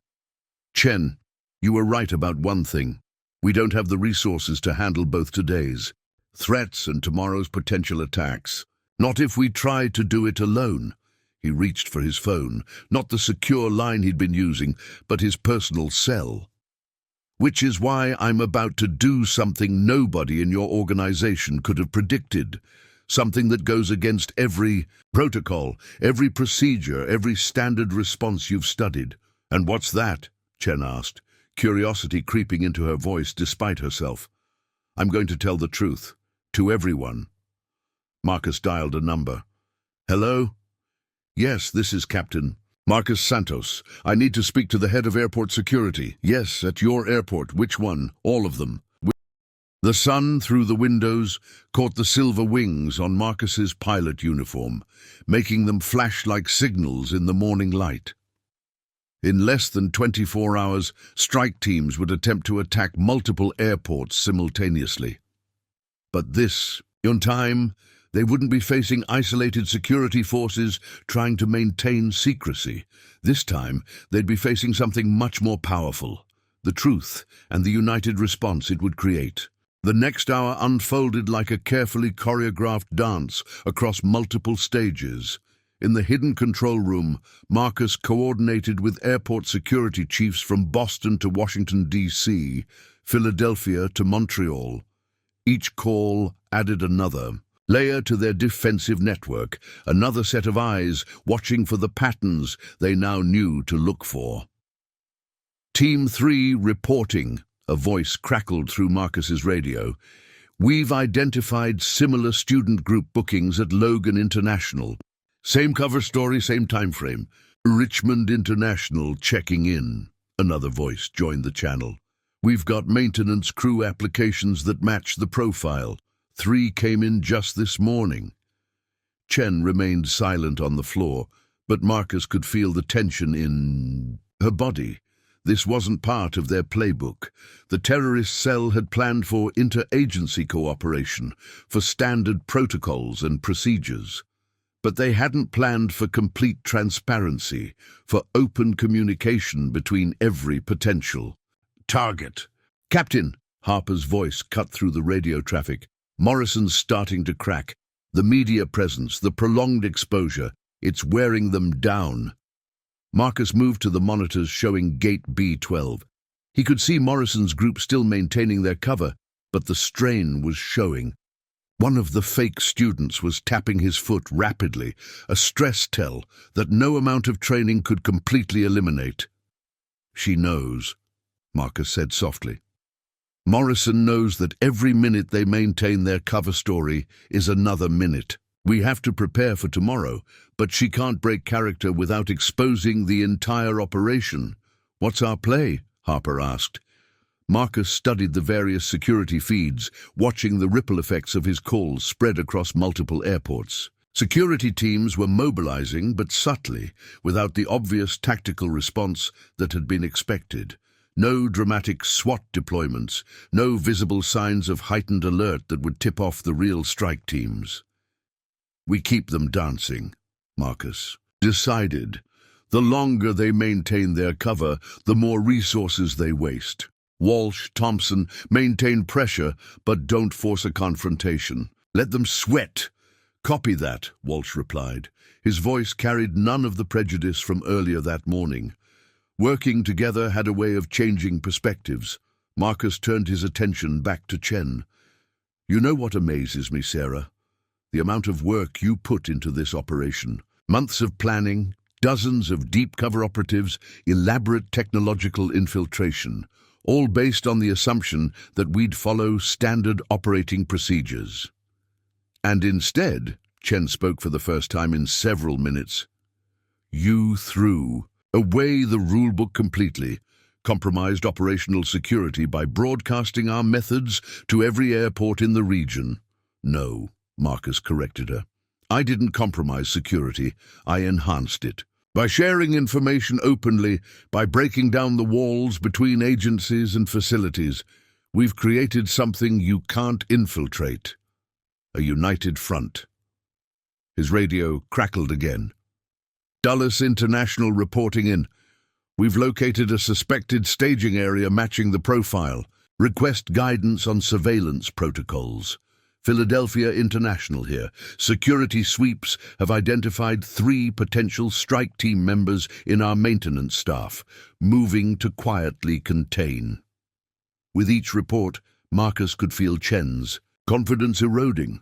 The carefully constructed plan, built on assumptions about institutional behavior and procedural predictability, was unraveling thread by thread.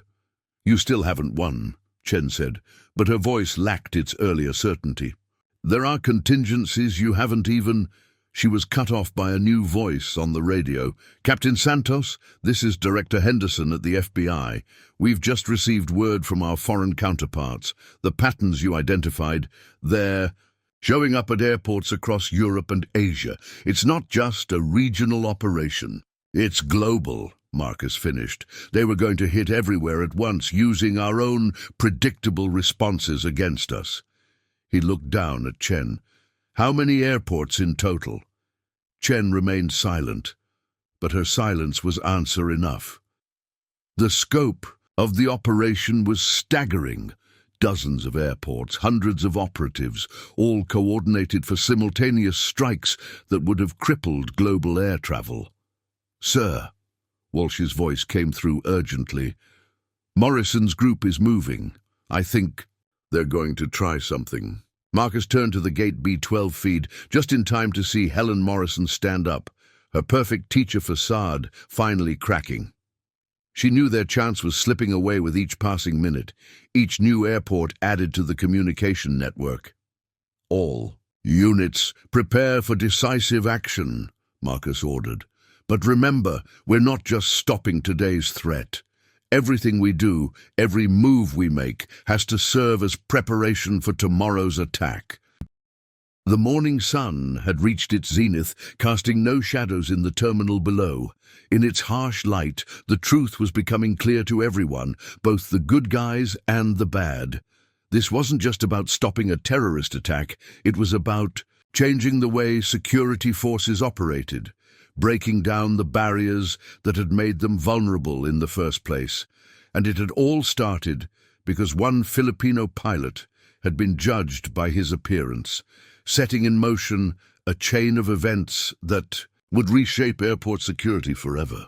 At Gate B12, Helen Morrison's composure finally shattered. In a move that would have been imperceptible to untrained observers, she shifted her weight slightly forward, her hand moving toward her jacket pocket. To Marcus, watching on the security. The feed, the intent was clear. "All units execute containment protocols now," he ordered. "Morrison's going for what I assume is a dead man's switch.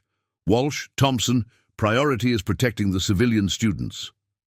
The response was immediate and coordinated. Security teams that had been casually positioned around the gate surged forward with practiced precision. Morrison's group of fake students moved to create a defensive formation, but their training worked against them. The unnatural synchronization of their movements marked them clearly as combatants. "Captain," Thompson's voice was tense but controlled, "I've got the 2 civilian students, moving them to safety now." Morrison's hand emerged from her pocket, holding what looked like an ordinary cell phone. "Stop right there," she called out, her voice carrying clearly through the terminal. "One more step and I trigger the devices we've already planted." Marcus keyed his radio. "Morrison, this is Captain Santos. Think carefully about your next move. Your operation is compromised, not just here, but globally. Whatever you're planning for tomorrow, we're ready for it." "Are you?" Morrison's laugh carried a hint of hysteria. "You have no idea what's really coming. This," she gestured at the chaos around her, "this is just the overture." On the security feeds, Marcus could see the terminal had been fully evacuated, except for the immediate area around Gate B12. Morrison's remaining 5 operatives had dropped their student act, standing in tactical formation around their leader. "Sarah," Marcus spoke quietly to his captive, "last chance. How many devices are already in place?" Chen smiled up at him. "Enough." Marcus made a decision. "Harper, initiate Protocol Omega. Rodriguez, deploy the EOD teams to the pre-programmed locations, sir." Harper's voice carried surprise. "Protocol Omega wasn't approved by the book. We'd need authorization from 3 different agencies." Marcus cut him off. "But the book is what got us into this mess. Execute now." On the monitors, Marcus watched as hidden panels throughout the terminal suddenly slid open, revealing EOD, explosive ordnance disposal, robots that had been prepositioned hours ago. It had been a gamble, deploying them without official authorization. But Marcus had suspected they'd need a rapid response option. Morrison's eyes widened as she saw the robots emerge. "How? Did you really think you were the only ones who could use maintenance access to plant equipment?" Marcus replied over the radio. "Check your phone, Helen. Try to trigger those devices." Morrison's thumb moved over her phone's screen. Once, twice, 3 times. Nothing happened. The color drained from her face as she realized the truth. "The system upgrades you installed," Marcus continued. "They weren't just for surveillance and control. They included signal jamming capabilities. Your detonator has been useless for the past hour." "Impossible," Morrison breathed. "We tested the frequencies this morning." "You tested the frequencies you knew about," Marcus corrected her. "The ones that would be expected based on standard counter-terrorism protocols. But did you check for signals originating from your military frequencies? Understanding dawned in Morrison's eyes. The same prejudices that had led Walsh to detain Marcus that morning had led Morrison's team to make assumptions about his capabilities, about the resources and knowledge he might bring from his background. "It's over, Helen," Marcus said softly. "Your people are contained, your devices are neutralized, and tomorrow's attacks? Every airport in the network is already implementing new security protocols. Protocols based not on what's in the manual, but on what we've learned today." Morrison's shoulders slumped, the fight draining out of her. Around her, her team looked to her for guidance, but for the first time, she had none to give.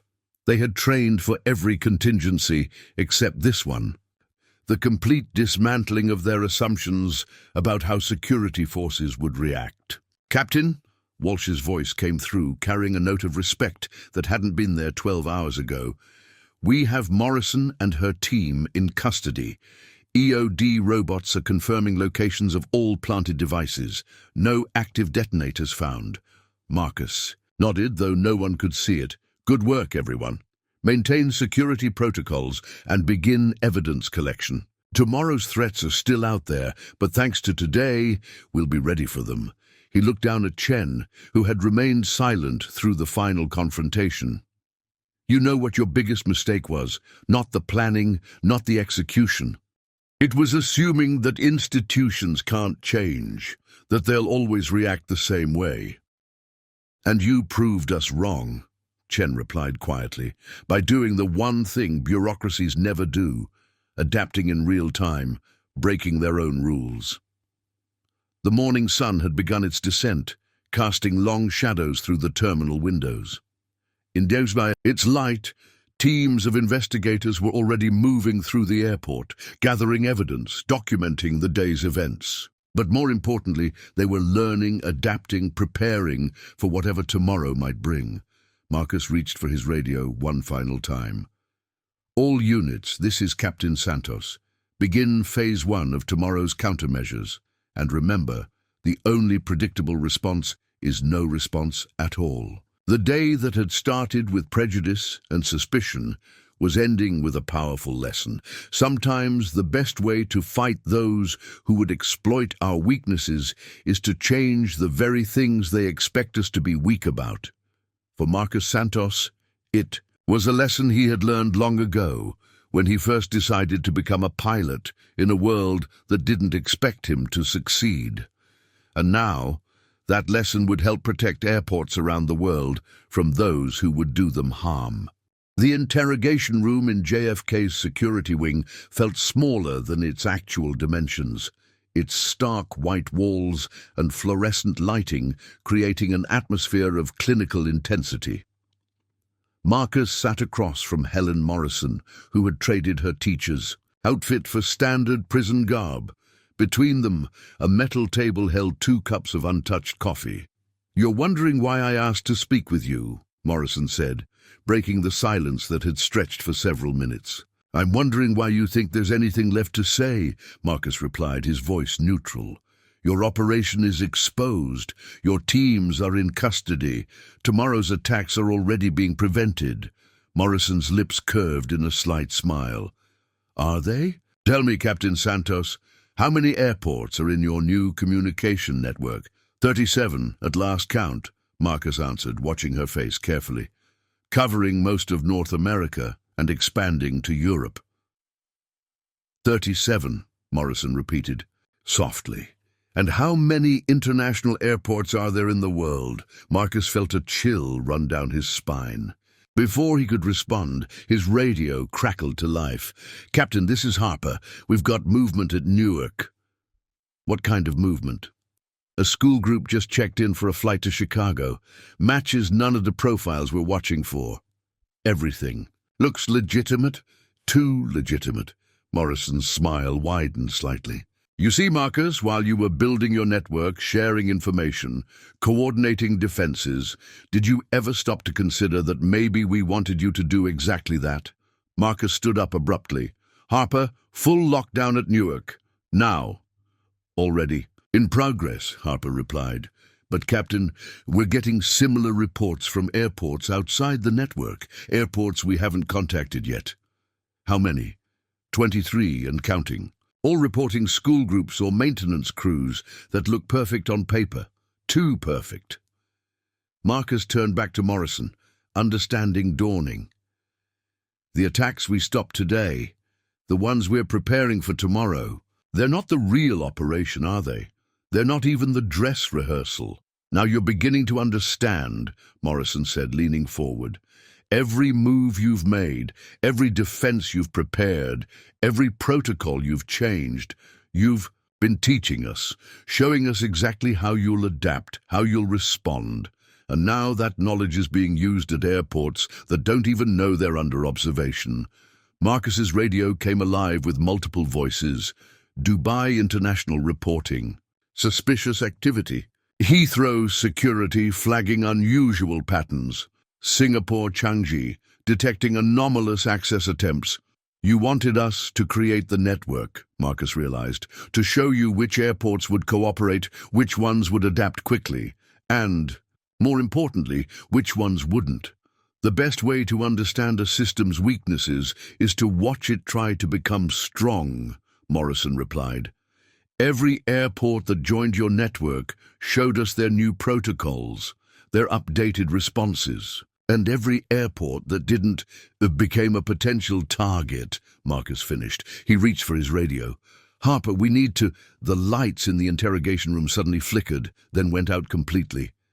Emergency lighting kicked in, casting everything in a red glow. Captain, Rodriguez's voice came through urgently.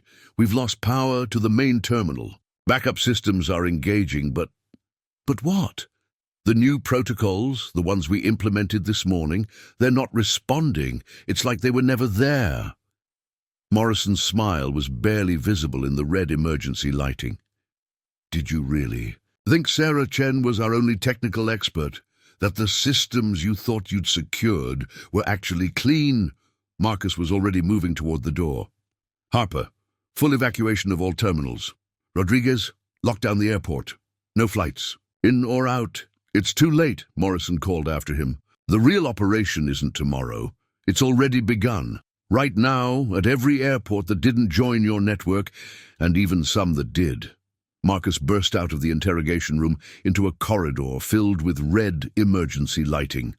Around him, alarms began to sound, not the standard evacuation warnings, but something different, something that shouldn't have been possible with their security upgrades. All units, he called into his radio, we have a new situation. Everything we thought we knew, everything we prepared for, it was all part of their plan. The real attack isn't coming. It's here. The emergency lighting cast harsh shadows as Marcus ran toward the Security Operations Center. Behind him, Morrison's laughter echoed through the corridor, a sound that carried both triumph and a warning. The game they thought they'd won was only the opening move in a much larger battle. In the terminal above, thousands of passengers continued their travels, unaware that they were now part of an operation that had been months, perhaps years, in the making. An operation that had used Marcus's own success against him, turning their apparent defeat into the perfect setup for something far more devastating.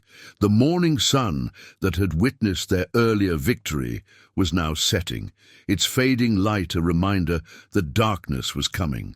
And in that darkness, the real test would begin. The Security Operations Center was a scene of controlled chaos when Marcus arrived.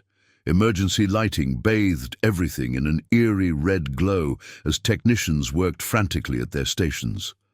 On the main screen, a map of global airports flickered, with an increasing number of red dots, each one representing a facility reporting suspicious activities. "Talk to me," Marcus demanded, approaching Harper's station. "What are we looking at?" The FBI agent's face was illuminated by his laptop screen. It's a cascade effect. The power outage here triggered similar failures at airports across the network. But it's not just power. We're losing access to all the security upgrades we implemented this morning. They weren't upgrades, Walsh said from his position by the door. They were Trojans. Every countermeasure we put in place was actually giving them more control, Marcus finished. He turned to Rodriguez.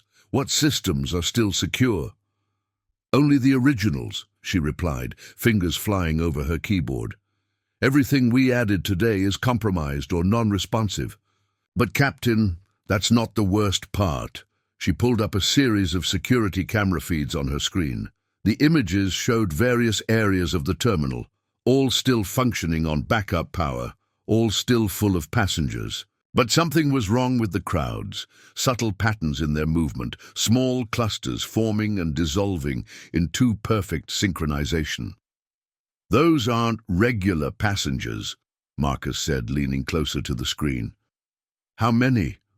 We've identified at least 40 individuals displaying coordinated behavior patterns, Rodriguez answered. They must have been here the whole time, waiting.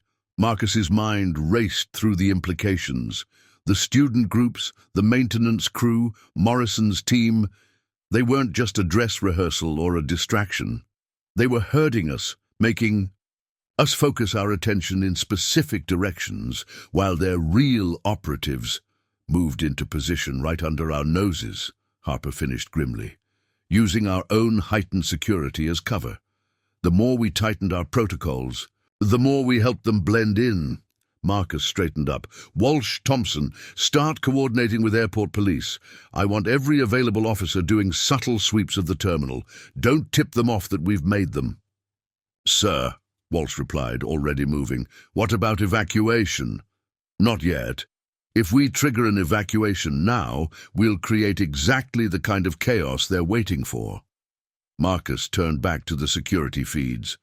They want us to panic, to follow standard emergency protocols. That's probably what's happening at all the other airports right now, standard responses to a synchronized threat. His radio crackled with a transmission from Dulles International. JFK, this is Dulles.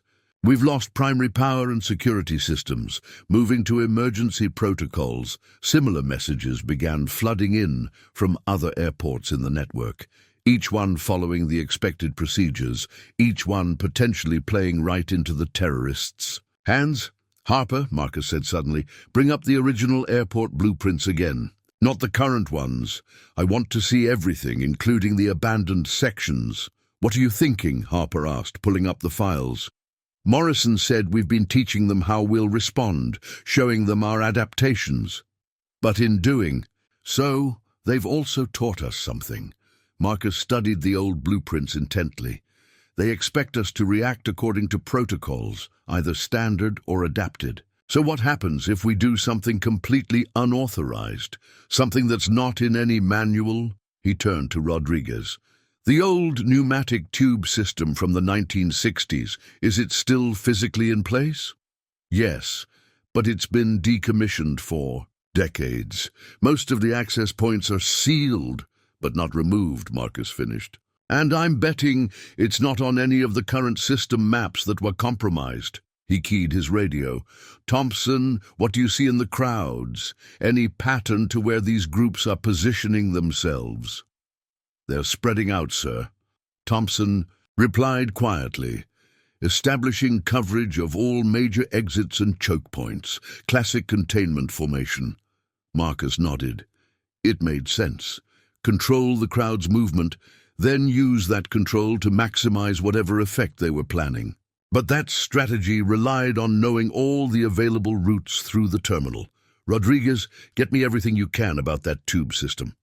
Harper, I need blueprints for all the maintenance tunnels that were sealed off during renovations. Walsh, find Officer Chen, the real one. We're going to need someone who knows every inch of this airport's security protocols. What's the play, Captain? Harper asked, pulling up the requested documents. What's the play, Captain? Harper asked, pulling up the requested documents.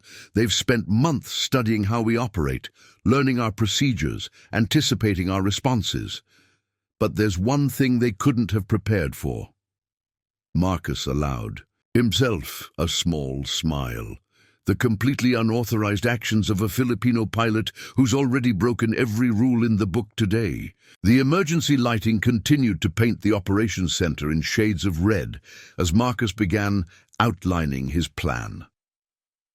Outside in the terminal, 40 hidden operatives maintained their positions, waiting for orders to begin an operation months in the making. They had prepared for every official response, every standard protocol, but they hadn't prepared for what was coming. Because sometimes the best way to beat someone who's learned all your moves is to make up entirely new ones. The old maintenance tunnel stretched into darkness ahead of Marcus as he led a small team through the abandoned infrastructure of JFK. Their flashlights carved paths through decades of dust, revealing a hidden world that existed parallel to the modern airport above. "Access point ahead," Officer Jenny Chen whispered, consulting a heavily annotated version of the original blueprints. "If these plans are accurate, the pneumatic tube junction should connect to all main terminal areas." Marcus nodded, his mind mapping their position relative to the terminal above. Through his earpiece, he could hear the ongoing communications from his team. Target Group Alpha maintaining position near Gate C-15, Group Bravo shifting toward main security checkpoint, Group Charlie establishing secondary positions near baggage claim. The terrorists above were executing a perfectly choreographed containment strategy, every move precisely calculated, every position carefully chosen to control crowd movement when the time came. But they were working from current blueprints, modern security protocols. They had no idea what was moving beneath their feet. "Harper," Marcus spoke softly into his radio. "Status of the other airports?" "Most are proceeding with standard emergency protocols," the FBI agent replied. "Evacuations, lockdowns, security sweeps, exactly what they're expecting. And the ones I contacted directly. Following your lead, maintaining normal operations while positioning response teams through abandoned infrastructure. Dubai International just reported accessing their old service tunnels. Heathrow is using decommissioned subway maintenance shafts." Marcus allowed himself a grim smile. It wasn't much, maybe 15 airports out of hundreds, but it was a start. A handful of facilities willing to try something completely unorthodox. "Captain," Walsh's voice came through, "we've identified what looks like their command and control center. They've taken over a defunct airline office on the mezzanine level. Perfect view of all main corridors." "How many?" 3 operators visible, multiple computers and communication equipment. They're coordinating the teams in the terminal. Marcus processed this information as they reached the pneumatic tube junction.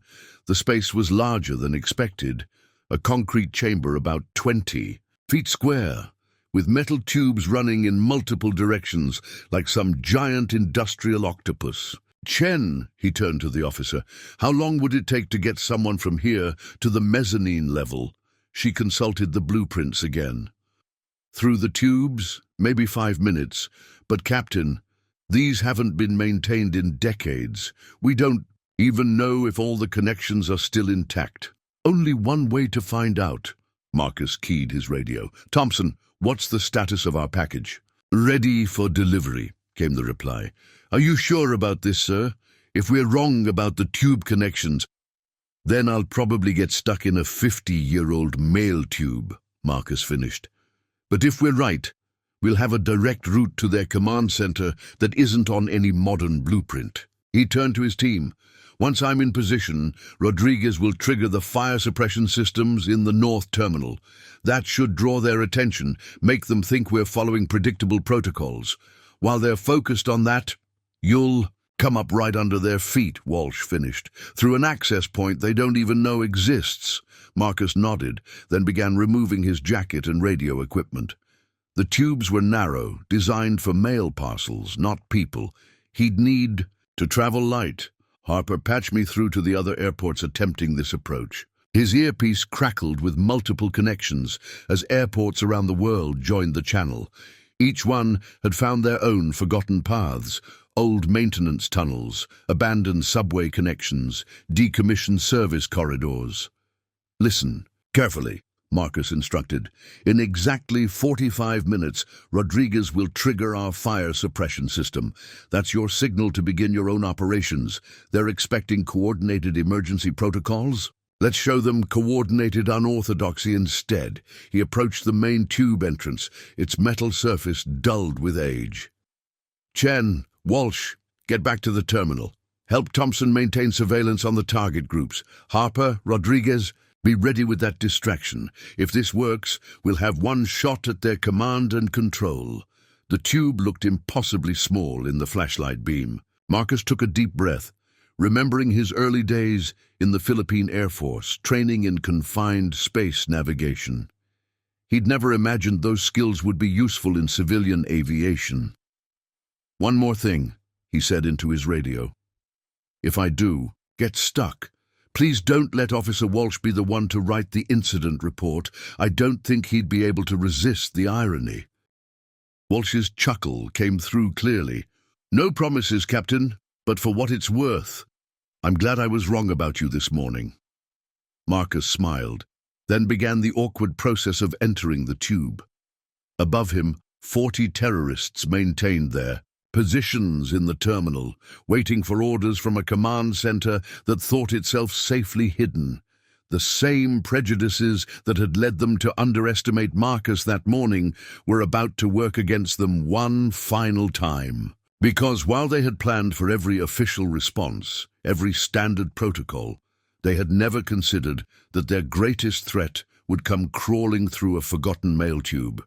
The fight for JFK and airports around the world was about to enter its final phase, and this time the old, the abandoned, and the overlooked would prove to be the most powerful weapons of all.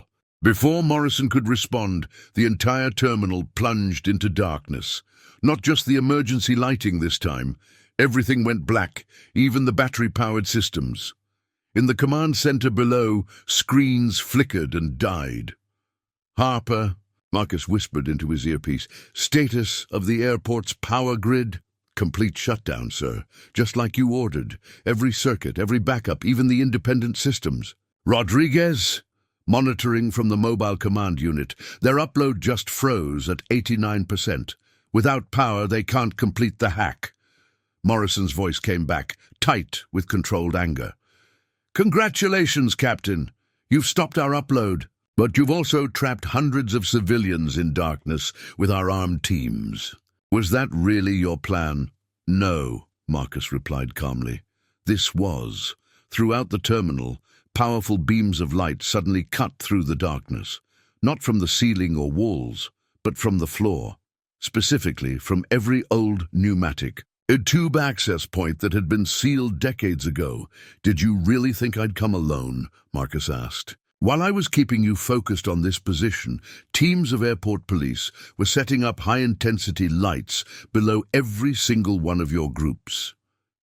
Through the gaps in the access panel, he could see the command center operators squinting against the unexpected light now pouring up from hidden openings in their floor. Thompson, Walsh, execute! Across the terminal, the hidden lights began strobing in a precise pattern.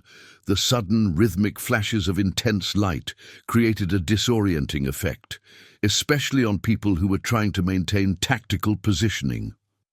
Fun fact about the Philippine Air Force, Marcus continued conversationally. We did a lot of research on non-lethal countermeasures, including the psychological effects of synchronized strobing lights on combat units trying to maintain formation. The terrorist teams in the terminal were visibly struggling now.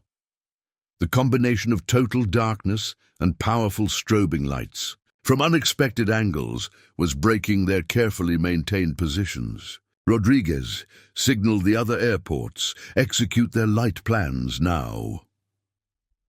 Around the world, similar scenes began playing out. Teams that had accessed abandoned infrastructure had placed identical lighting systems, all activating simultaneously. From Dubai to Heathrow, precisely coordinated light patterns began disrupting terrorist units that had trained for every standard response except this one. It's a fascinating effect, Marcus went on, watching the command center operators stumbling in their own strobing light show. The human brain has trouble maintaining tactical focus when faced with rhythmic light patterns it can't predict or avoid, especially when those patterns come from directions that shouldn't be possible. Captain Thompson reported, target teams are breaking formation. The strobing is making it impossible for them to coordinate or maintain visual contact. With their hostages, Walsh, airport police moving in now, sir. The terrorists can't risk using their dead man switches. The lights are making it impossible to identify their own team members, let alone civilian targets. Morrison's voice came back, less controlled now. Even if you take our teams into custody, the command centers still have enough power to complete the upload. Battery backups are already dying, Marcus interrupted, because they're not really running a hack anymore. For the last 10 minutes, they've been trying to upload a virus that's eating through their own systems, courtesy of our technical team who figured out exactly what you were trying to do and created a countermeasure. He began unscrewing the access panel as he spoke. Below, the command center operators were desperately trying to save their failing systems. You see, Morrison, while I was crawling through these tubes making enough noise to draw your attention, other teams were accessing different parts of the old infrastructure, places even your extensive planning didn't account for, like the original computer routing rooms from the 1980s, which still connect to modern systems in ways that don't show up on any current diagram. The access panel came loose in his hands. Marcus removed it carefully, silently. Right now, your entire network is collapsing. Every system you tried to hack into is being isolated and secured. Your teams are being taken into custody, and your command centers... He smiled in the darkness. Well, they're about to have visitors. On cue, access panels throughout the command center burst open. Airport police swarmed in from multiple angles, all wearing night vision gear that let them operate perfectly in the strobing light. Clear, clear, room secured. Marcus dropped down from his position as the operators were being handcuffed. The strobing lights began to fade, replaced by normal. Emergency lighting as power was selectively restored to essential systems. Morrison, he spoke into his radio one final time, I should thank you. If you hadn't detained me this morning based on how I looked, I might never have realized how powerful it can be when people underestimate you based on appearances. Around the world, similar scenes were playing out.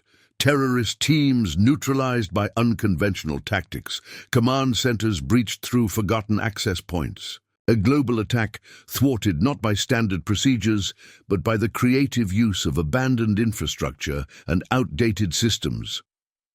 All units, Marcus ordered, begin power restoration and civilian evacuation. And somebody please tell Officer Walsh he can stop smiling about how this turned out. No chance of that, sir. Walsh's voice came back, grinning. This is definitely going in my report, all of it. The terminal slowly came back to life as power returned. Passengers were being safely escorted out. Terrorist teams were in custody, and airport operations were returning to normal. But something else had changed too. Something more fundamental than just stopping an attack. For the first time, airport security forces worldwide had worked together not by following the same procedures, but by each finding their own creative solutions, using forgotten resources. It was a new model of cooperation, one that couldn't be predicted or planned for, and it had all started because one Filipino pilot had been judged by his appearance, setting in motion a chain of events that would reshape aviation security forever. Sometimes, Marcus reflected, the best defense isn't a standardized response, but the unexpected actions of those who have learned to turn prejudice into advantage. In the aftermath of the crisis, JFK's main conference room buzzed with activity. FBI agents, airport security, and representatives from various international agencies gathered around a large table, reviewing the day's events. At the head of the table, Marcus stood before a digital display showing airports around the world. "Final count," Harper announced, reading from his tablet. 47 terrorist teams neutralized across 32 airports. Over 200 operatives in custody, no civilian casualties. "And the virus they were trying to upload?" Rodriguez asked. "Completely contained," Harper replied. "Our tech teams are analyzing it now. Preliminary reports suggest it would have given them control of everything from navigation systems to baggage handling. They could have created chaos across the entire global aviation network." Marcus nodded, studying the display. "And our unconventional response tactics, being documented and shared through secure channels," Rodriguez said, "but not as standard procedures. Each airport is being encouraged to find its own forgotten spaces, its own unique approaches. The idea is to maintain unpredictability." "Speaking of unconventional," Walsh spoke up from his position by the door, "we found something interesting in the original incident report from this morning." He paused, looking slightly embarrassed. "My incident report, when I detained you." "Captain, what about it?" "It never went through. The system shows it was filed, but when we checked the actual database..." Walsh shrugged. "It's like it never existed." Marcus smiled slightly. "Almost like someone knew that report would draw attention at exactly the wrong time. Someone who had access to our systems months ago when they were doing their upgrades. They planned for you specifically," Harper realized. "Created a situation that would trigger exactly the kind of profiling response they expected. They wanted you involved. But they didn't expect how I'd be involved," Marcus corrected. "They thought my detention would help hide their real operation. Instead, it inspired an entirely new approach to airport security," Rodriguez finished. "One based on using overlooked resources and unexpected tactics." The door opened, and Director Henderson from the FBI entered, followed by several high-ranking officials from various agencies. The room quieted immediately. "Captain Santos," Henderson began, "I've just finished briefing the Secretary of Homeland Security. They're very interested in your unconventional approach to today's crisis." Marcus straightened slightly. "Sir, I should explain about operating without proper authorization." Henderson held up a hand. "Under normal circumstances, bypassing multiple security protocols and organizing an international response without official approval would be a serious concern." He paused, then smiled. "But these weren't normal circumstances, and your actions today have demonstrated something very important." "What's that, sir?" "That our best defense isn't always our standard response. Sometimes it's the ability to think differently, to use what others overlook." Henderson gestured to the officials with him. "Which is why we're creating a new task force, one focused on developing unconventional security approaches, utilizing forgotten infrastructure and unexpected tactics." Marcus looked at the group of officials, understanding dawning. "You want to institutionalize unpredictability." "We want to learn from today," Henderson corrected, "to create a framework where creative solutions are encouraged, where each facility develops its own unique defensive capabilities." He smiled. "And we want you to lead it." Before Marcus could respond, his phone buzzed with a text message. It was from Sarah Chen, still in custody, but apparently with access to communication. "Congratulations, Captain. You've changed the game. But remember, when you create a new system, you also create new vulnerabilities. We'll be watching." Marcus read the message thoughtfully, then looked up at the room full of officials waiting for his response. They had won today, but Chen was right. Every system, no matter how innovative, could become predictable once people understood its principles. The challenge would be staying one step ahead of those who would exploit such knowledge. "Director Henderson," Marcus said finally, "I'll accept the position on one condition." "Name it." The task force needs to be different from anything we've done before, not just in how it operates, but in who we recruit. Marcus gestured to the diverse group around the table. We need people who think differently because they've lived differently. People who understand what it's like to be underestimated, overlooked, or dismissed. Henderson nodded slowly. Like a Filipino pilot who used prejudice against him as a tactical advantage. Exactly. Because today showed us something important. Our greatest weakness isn't in our security systems or our protocols. It's in our assumptions about who belongs where, about what's important and what isn't, about who can do what. Marcus walked to the window overlooking the terminal, where normal operations were resuming. Passengers moved through security checkpoints, planes taxied on distant runways, and the complex dance of international aviation continued. The terrorists today almost succeeded because they understood our standard responses, our traditional ways of thinking. They used our own infrastructure against us, turned our protocols into weapons. But they failed because they made the same mistake we often make. They assumed they knew who their opponents would be and how they would think. He turned back to the room. I want to build a task force that defies those assumptions. Former, military from non-traditional backgrounds, security experts who understand multiple cultures, tech specialists who see possibilities in obsolete systems, people who know what it's like to be invisible until they choose not to be. That's a tall order, one of the officials commented. Finding people with those qualifications, they're already here, Marcus interrupted, gesturing around the table.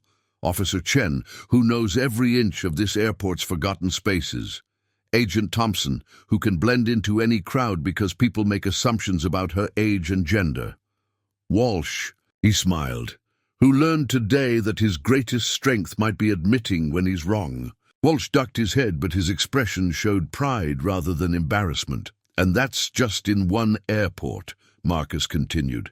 Imagine what we could do if we found similar people at facilities around the world, people who've spent their careers working around assumptions and limitations, finding creative solutions, because standard approaches weren't always open to them. Henderson exchanged looks with the other officials. You're talking about more than just a security task force. You're proposing a complete reimagining of how we approach aviation security. I'm proposing we learn from today, Marcus corrected. We stop this attack not through superior force or better technology, but through unexpected thinking and unusual approaches. Imagine if we built an entire security framework around that principle. He picked up his phone, showing Chen's message to the room. They'll be watching us, studying whatever system we create. So let's create something that can't be easily studied or predicted. Something that evolves and adapts, not because of protocols, but because of the diverse perspectives of the people within it. The room was quiet as the implications sank in. What Marcus was proposing wasn't just a new security approach. It was a fundamental shift in how they thought about security itself. There will be resistance, Henderson warned. Traditionalists who prefer standard procedures, agencies that don't like unpredictability. Good, Marcus replied firmly. Let them resist. Let them underestimate us. Just like Officer Walsh underestimated me this morning. Just like the terrorists underestimated our ability to think differently. Sometimes being underestimated is the greatest tactical advantage you can have. He looked around the room, meeting each person's eyes. So, what do you say? Are we ready to build something truly new? Something that turns our perceived weaknesses into strengths. The energy in the room had shifted. Where before there had been tired officials reviewing a crisis, now there was excitement, possibility, the sense of being present at the beginning of something important. One question, Rodriguez spoke up. What do we call this new task force?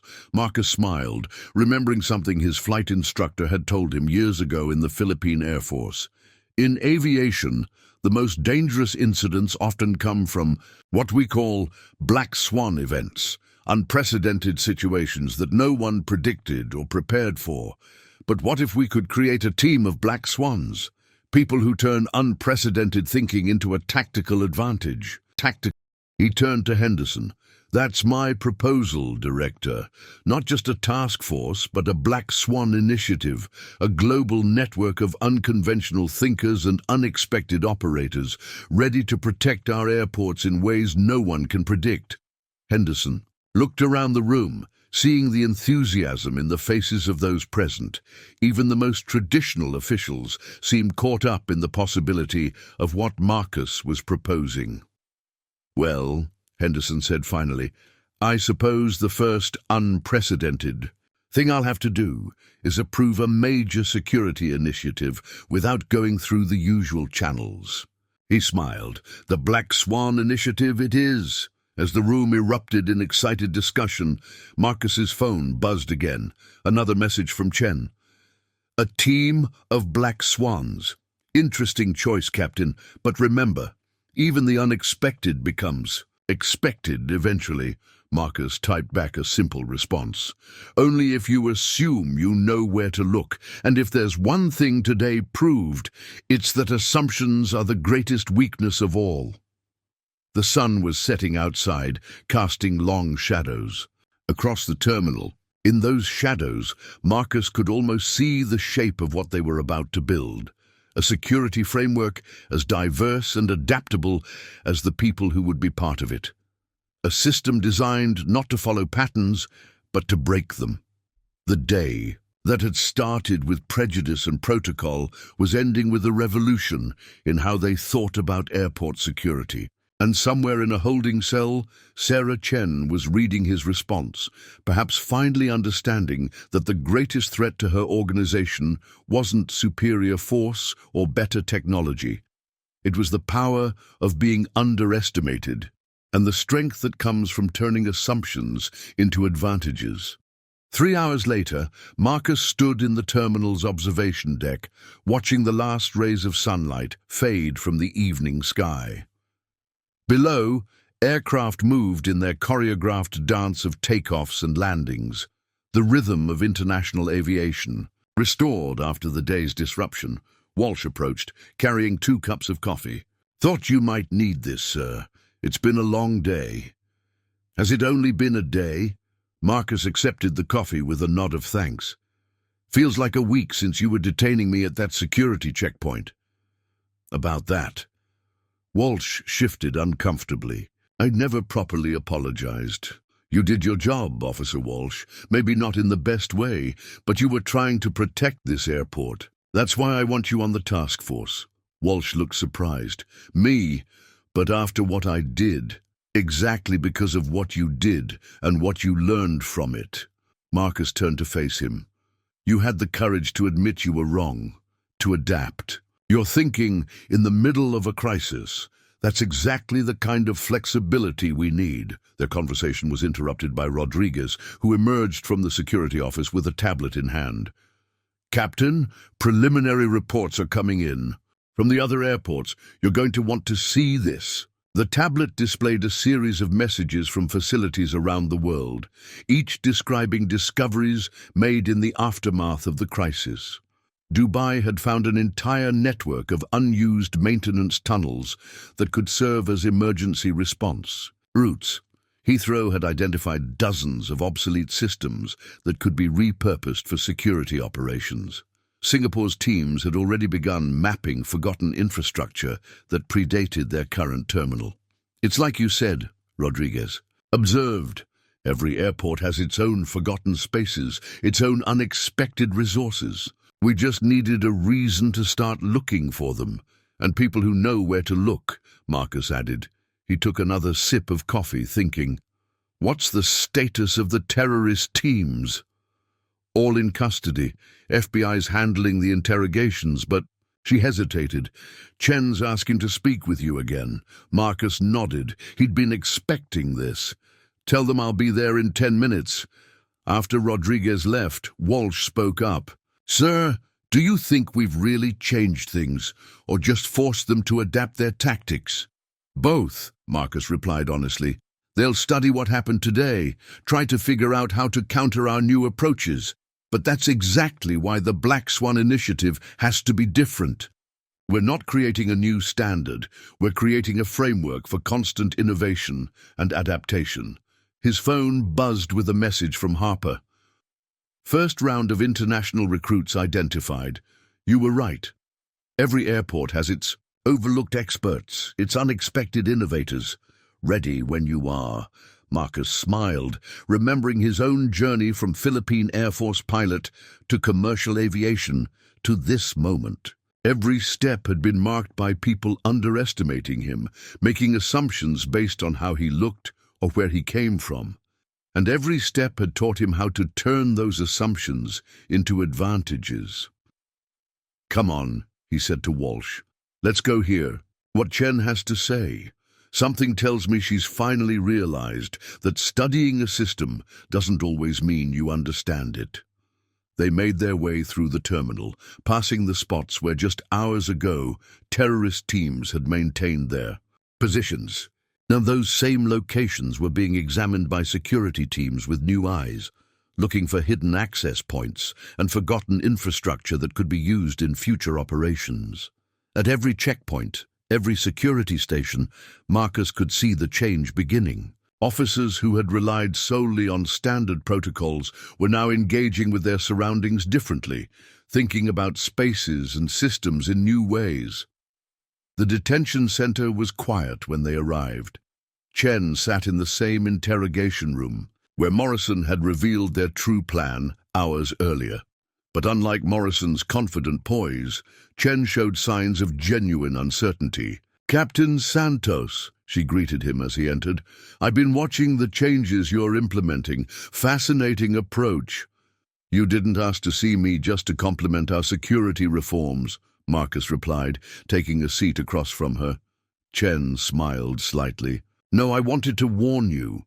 What you're creating, this Black Swan Initiative, it's powerful precisely because it's unpredictable.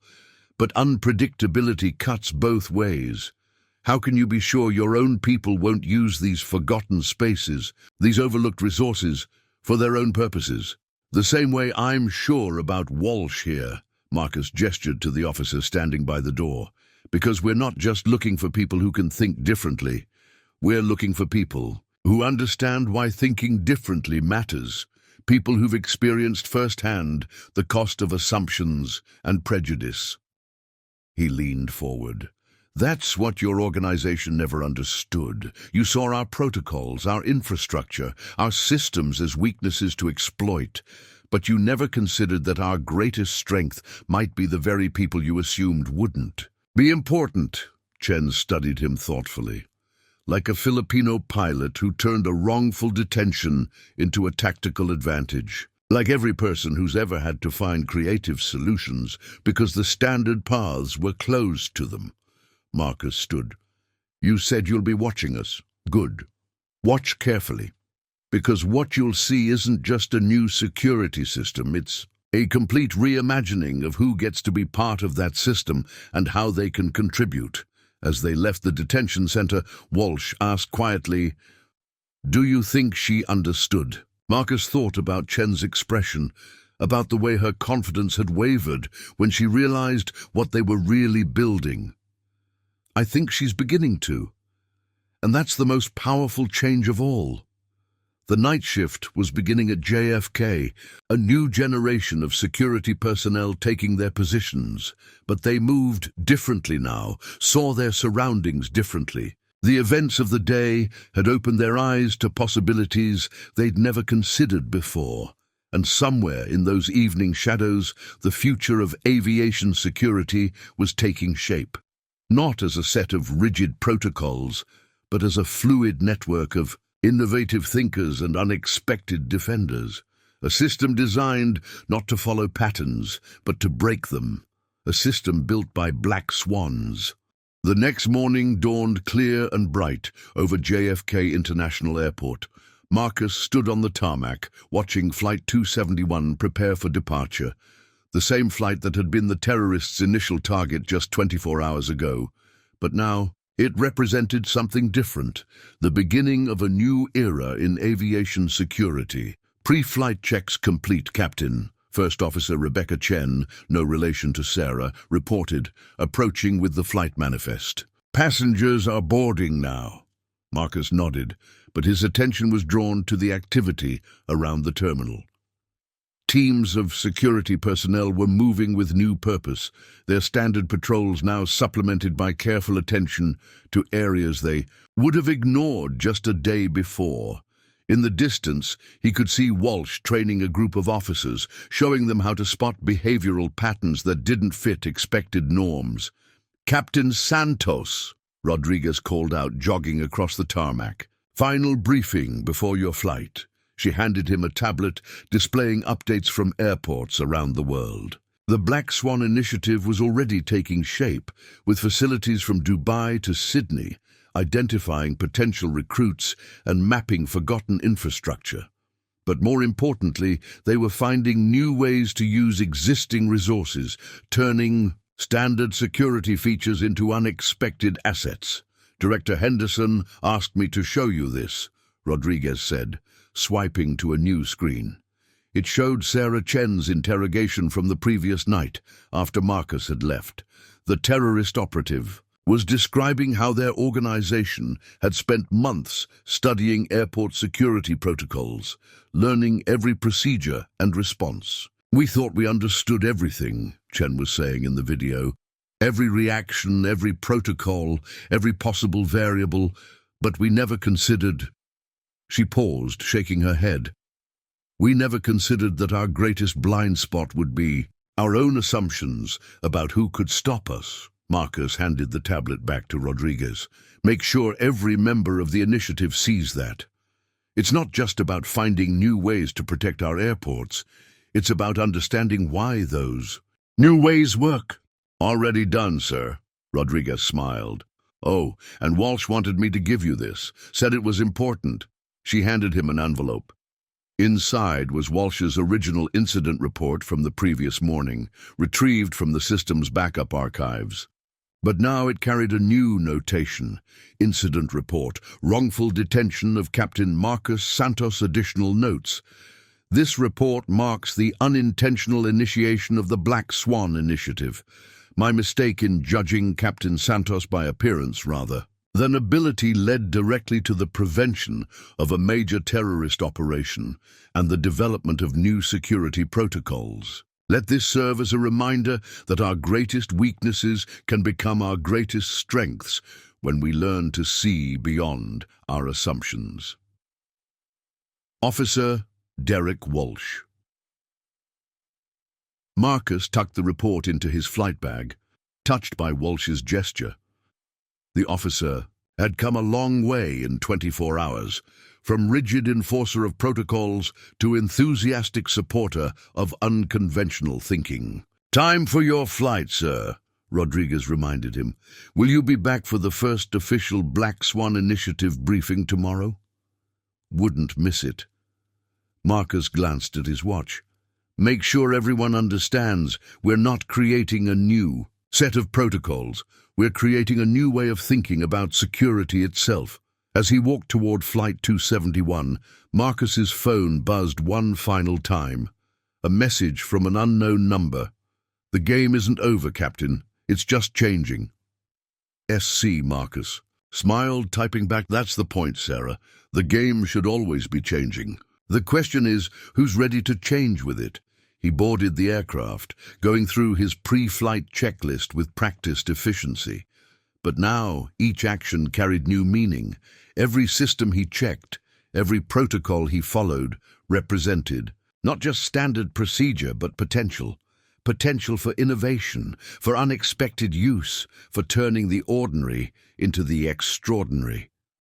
Through the cockpit window, Marcus could see the morning sun reflecting off the terminal windows. Somewhere in that gleaming glass, security teams were exploring forgotten passages, testing new approaches, learning to see their environment with fresh eyes.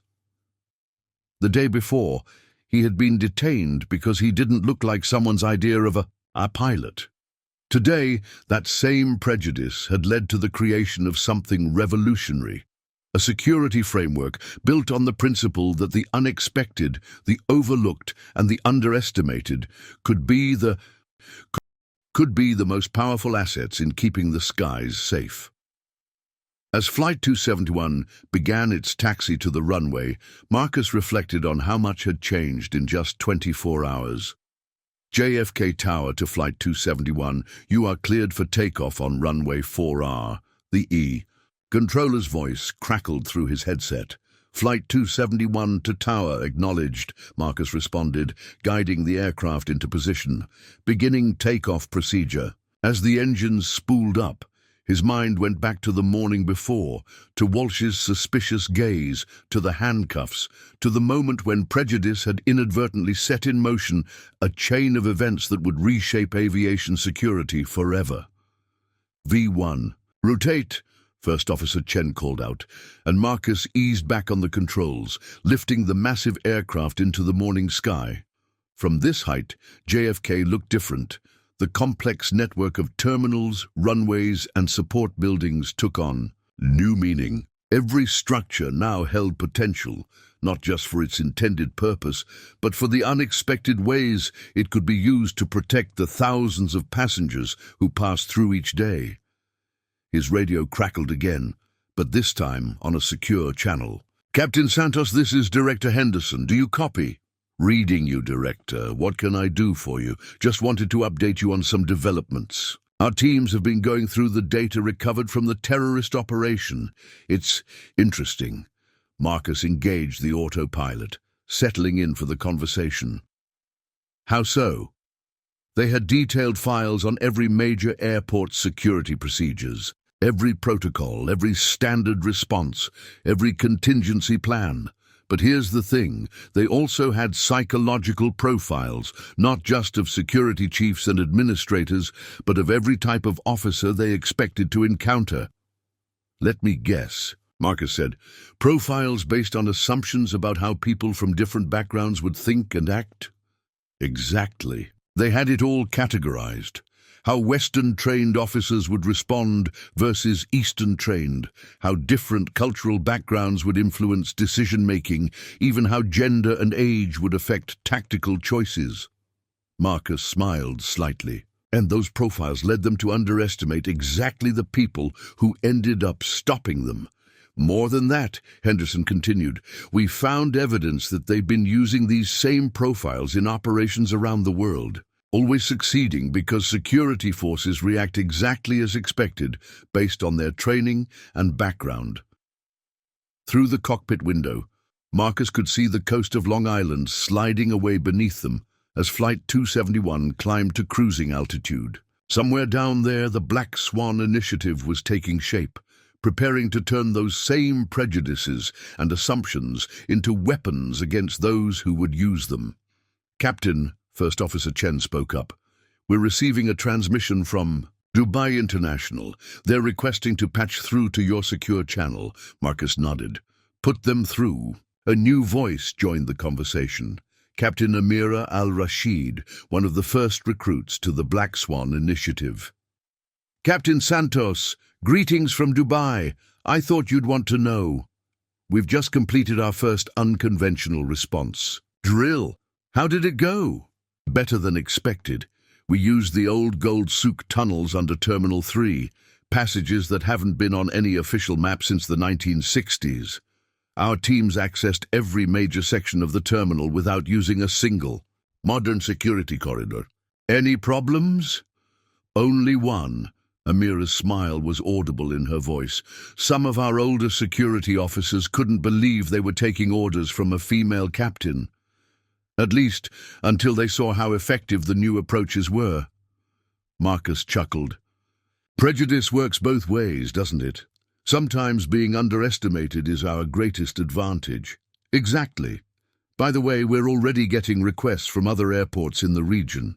Seems everyone wants to know more about this Black Swan Initiative. Tell them what I told Director Henderson, Marcus replied. We're not creating a new system. We're creating a new way of thinking about security, one that turns assumptions into advantages. The conversation was interrupted by another incoming transmission, this time from Heathrow. Similar reports began flowing in from airports around the world, each facility finding its own forgotten spaces, its own overlooked assets, its own unexpected defenders. As Flight 271 reached cruising altitude, Marcus looked out at the endless blue sky stretching before them. Somewhere out there, Sarah Chen's organization was already studying what had happened at JFK, trying to understand how their perfect plan had been undone, not by superior force or better technology, but by the very prejudices they had relied upon. They would adapt, of course, find new ways to probe airport defenses, develop new tactics to exploit perceived weaknesses. But now, they would face something they couldn't easily predict or counter. A security framework built on the principle of controlled chaos, where every assumption could become a trap and every underestimated individual could be the key to stopping their next attack. First Officer Chen's voice broke into his thoughts. "Captain, we're reaching our initial waypoint, ready to begin oceanic crossing procedures." Marcus nodded, turning his attention back to the immediate task of flying. But as his hands moved through the familiar patterns of adjusting course and checking systems, his mind was already working on the next phase of the Black Swan initiative, because somewhere below, in airports around the world, a revolution in security was taking shape. And it had all started because one officer had made assumptions about one pilot on one ordinary morning at JFK. The sun was setting over the Pacific when Flight 271 began its descent into Singapore Changi Airport. The last 12 hours had been filled with updates from airports around the world as the Black Swan initiative took shape. Each facility had found its own unique ways to implement the new security philosophy. Changi Tower to Flight 271. "You are cleared for approach on runway 02L, the controller announced. "Flight 271 acknowledges beginning approach," Marcus responded, then switched to a secure channel. "Changi Security, this is Captain Santos. Status report?" "Welcome to Singapore, Captain," a familiar voice replied. Agent Thompson, who had been dispatched to help coordinate the initiative's Asian operations. "You're just in time for the evening's demonstration." As the aircraft descended through layers of clouds, Marcus could see the sprawling expanse of Changi Airport below, but something was different. The usual patterns of light and movement had changed, shifted in subtle ways that would be meaningless to most observers. "I see you've been busy," he commented, noting the altered security patterns. "You inspired us, Captain," Thompson replied. "Did you know that Changi was built on top of an old British military base? The entire airport is honeycombed with tunnels and bunkers from World War II, perfect for what we're planning." Marcus guided the aircraft lower, the runway lights growing clearer. "And what exactly are you planning?" "Let's just say that some of our potential adversaries have been watching the airport very carefully lately. Tonight, we're going to show them exactly what they expect to see, while the real action happens somewhere else entirely." The landing gear deployed with a solid thunk as Marcus aligned with the runway. "Keep me updated. I want to know how they react to your little demonstration." "Of course, sir. Oh, and Officer Walsh asked me to remind you, the first official Black Swan Initiative conference starts tomorrow. Representatives from 50 airports worldwide."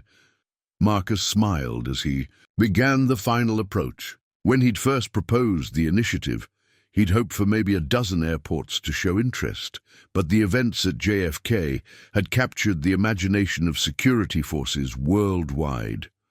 Everyone wanted to know more about the program that had turned prejudice and assumptions into tactical advantages. The aircraft touched down smoothly, its wheels kissing the runway with practiced precision. As they taxied toward the terminal, Marcus could see subtle changes in how security teams moved through the airport. Traditional patrol patterns had been altered, standard procedures modified in ways that would be invisible to most observers, but significant to anyone studying their routines. "Captain," First Officer Chen spoke up, "we're being directed to a different gate than usual." "I know," Marcus replied. Part of the new protocols, never be where you're expected to be. They parked at the gate, and Marcus began the shutdown procedures that would end his long day of flying. But as he worked, his secure radio came alive with chatter. Target group identified approaching Terminal 3, surveillance team in position, underground access point secured. Thompson's voice cut through the tactical communications. Ready to begin our demonstration, Captain. Would you like to observe? Marcus checked his watch. He had a few hours before he needed to rest for tomorrow's conference. Wouldn't miss it. Where should I watch from? The old control tower, the one that's supposedly been decommissioned. You'll have a perfect view of how we're adapting your strategies for Changi's unique architecture. As passengers began deplaning, Marcus completed his post-flight checks and prepared to witness Singapore's version of the Black Swan approach. Each airport that joined the initiative brought its own history, its own forgotten spaces, its own overlooked advantages to the program. Walking through the terminal, he could see the subtle signs of change.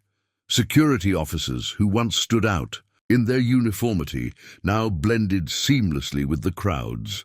Standard checkpoints had been supplemented by observation points in unexpected locations. The whole airport felt different, not less secure, but secure in a way that couldn't be easily predicted or countered. His phone buzzed with a message from Walsh back at JFK. Sir, you'll want to see this. We just intercepted communications from Chen's organization. They're trying to figure out why their standard infiltration tactics aren't working anymore.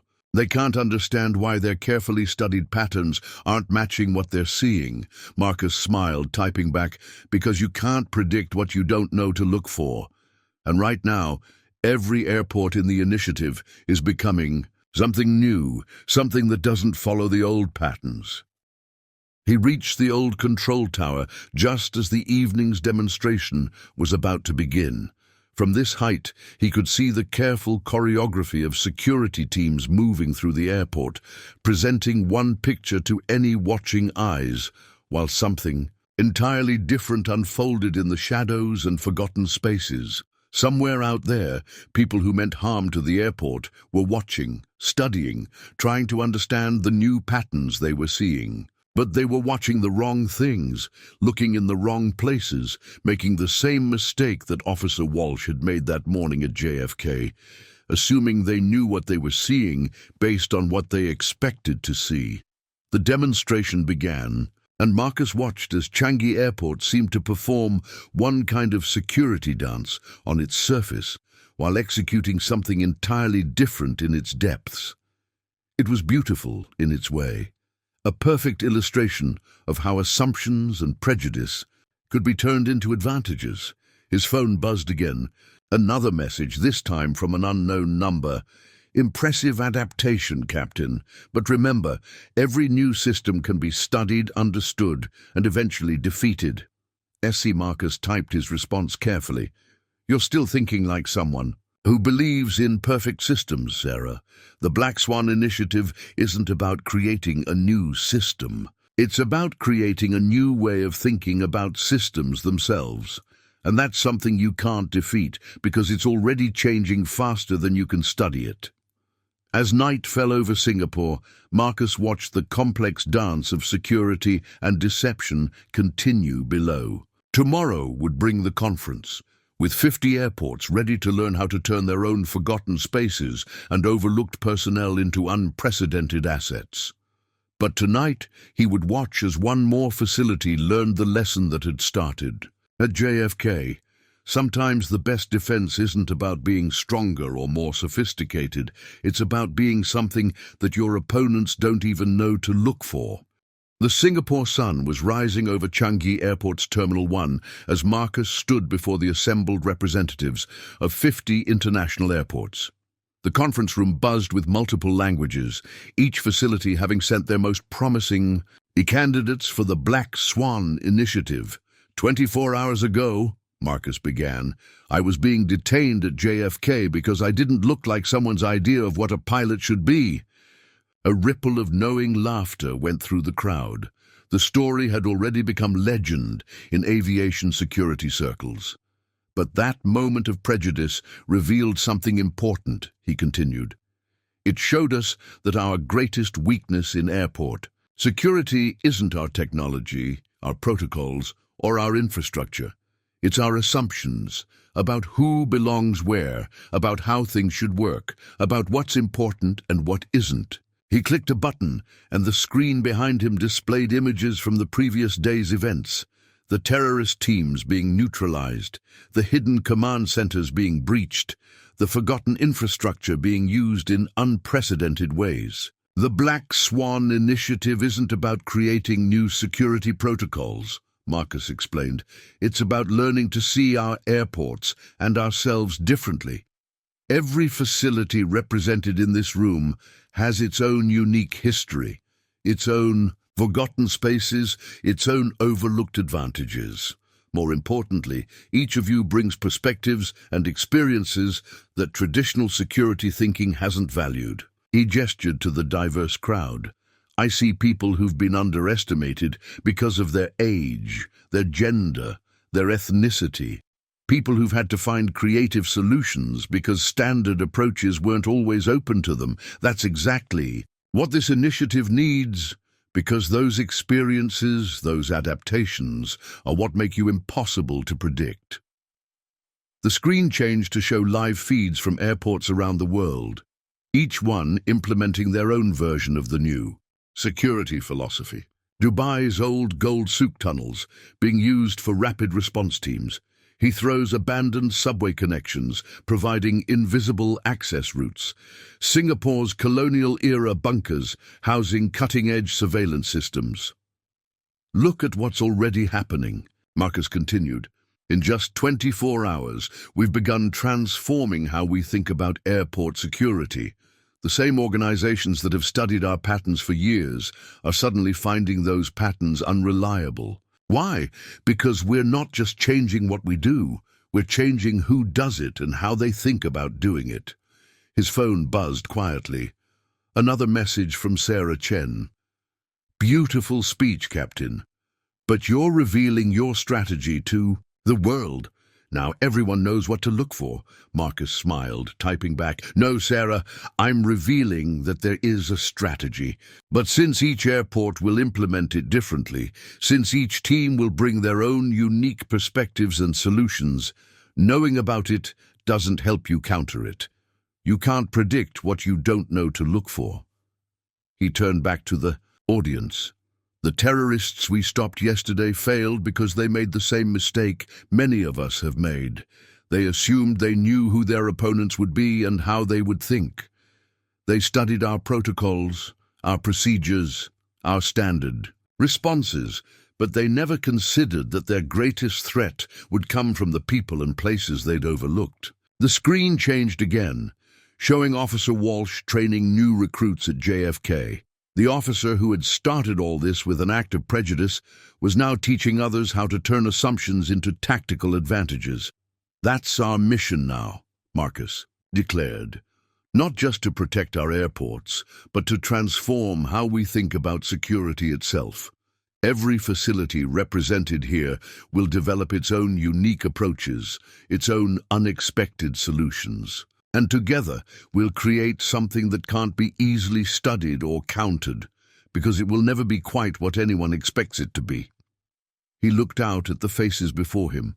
Security officers, administrators, technical experts, each bringing their own experiences of being underestimated or overlooked. The Black Swan Initiative isn't just a program. It's a revolution in how we think about who can protect our airports and how they can do it. As if on cue, his radio crackled, with updates from around the world. Dubai reporting successful implementation of Phase 2. Heathrow control, new system integration complete. JFK security, unauthorized access attempt detected and redirected. Marcus smiled at the last one. Somewhere out there, Sarah Chen's organization was already testing the new security approaches, trying to understand how they worked. But they were learning what Walsh had learned, what everyone who underestimated others eventually learned. Sometimes the best defense comes from the people and places you never thought to take seriously. "The work begins now," he told the assembled representatives. "Each of you will return to your facilities with new ideas, new approaches, new ways of thinking about security. But remember, the goal isn't to create perfect systems. The goal is to create systems that evolve and adapt faster than anyone can study them. The goal is to create systems that evolve and adapt faster than anyone can study them. Because in that constant evolution, we find our greatest strength." The conference room erupted in applause, but Marcus was already focused on his radio, where urgent communications were coming through from multiple airports. JFK security reporting attempted breach in Terminal 4. Dubai International detecting suspicious network activity. Heathrow control, unauthorized access detected in maintenance systems. Marcus held up a hand for silence.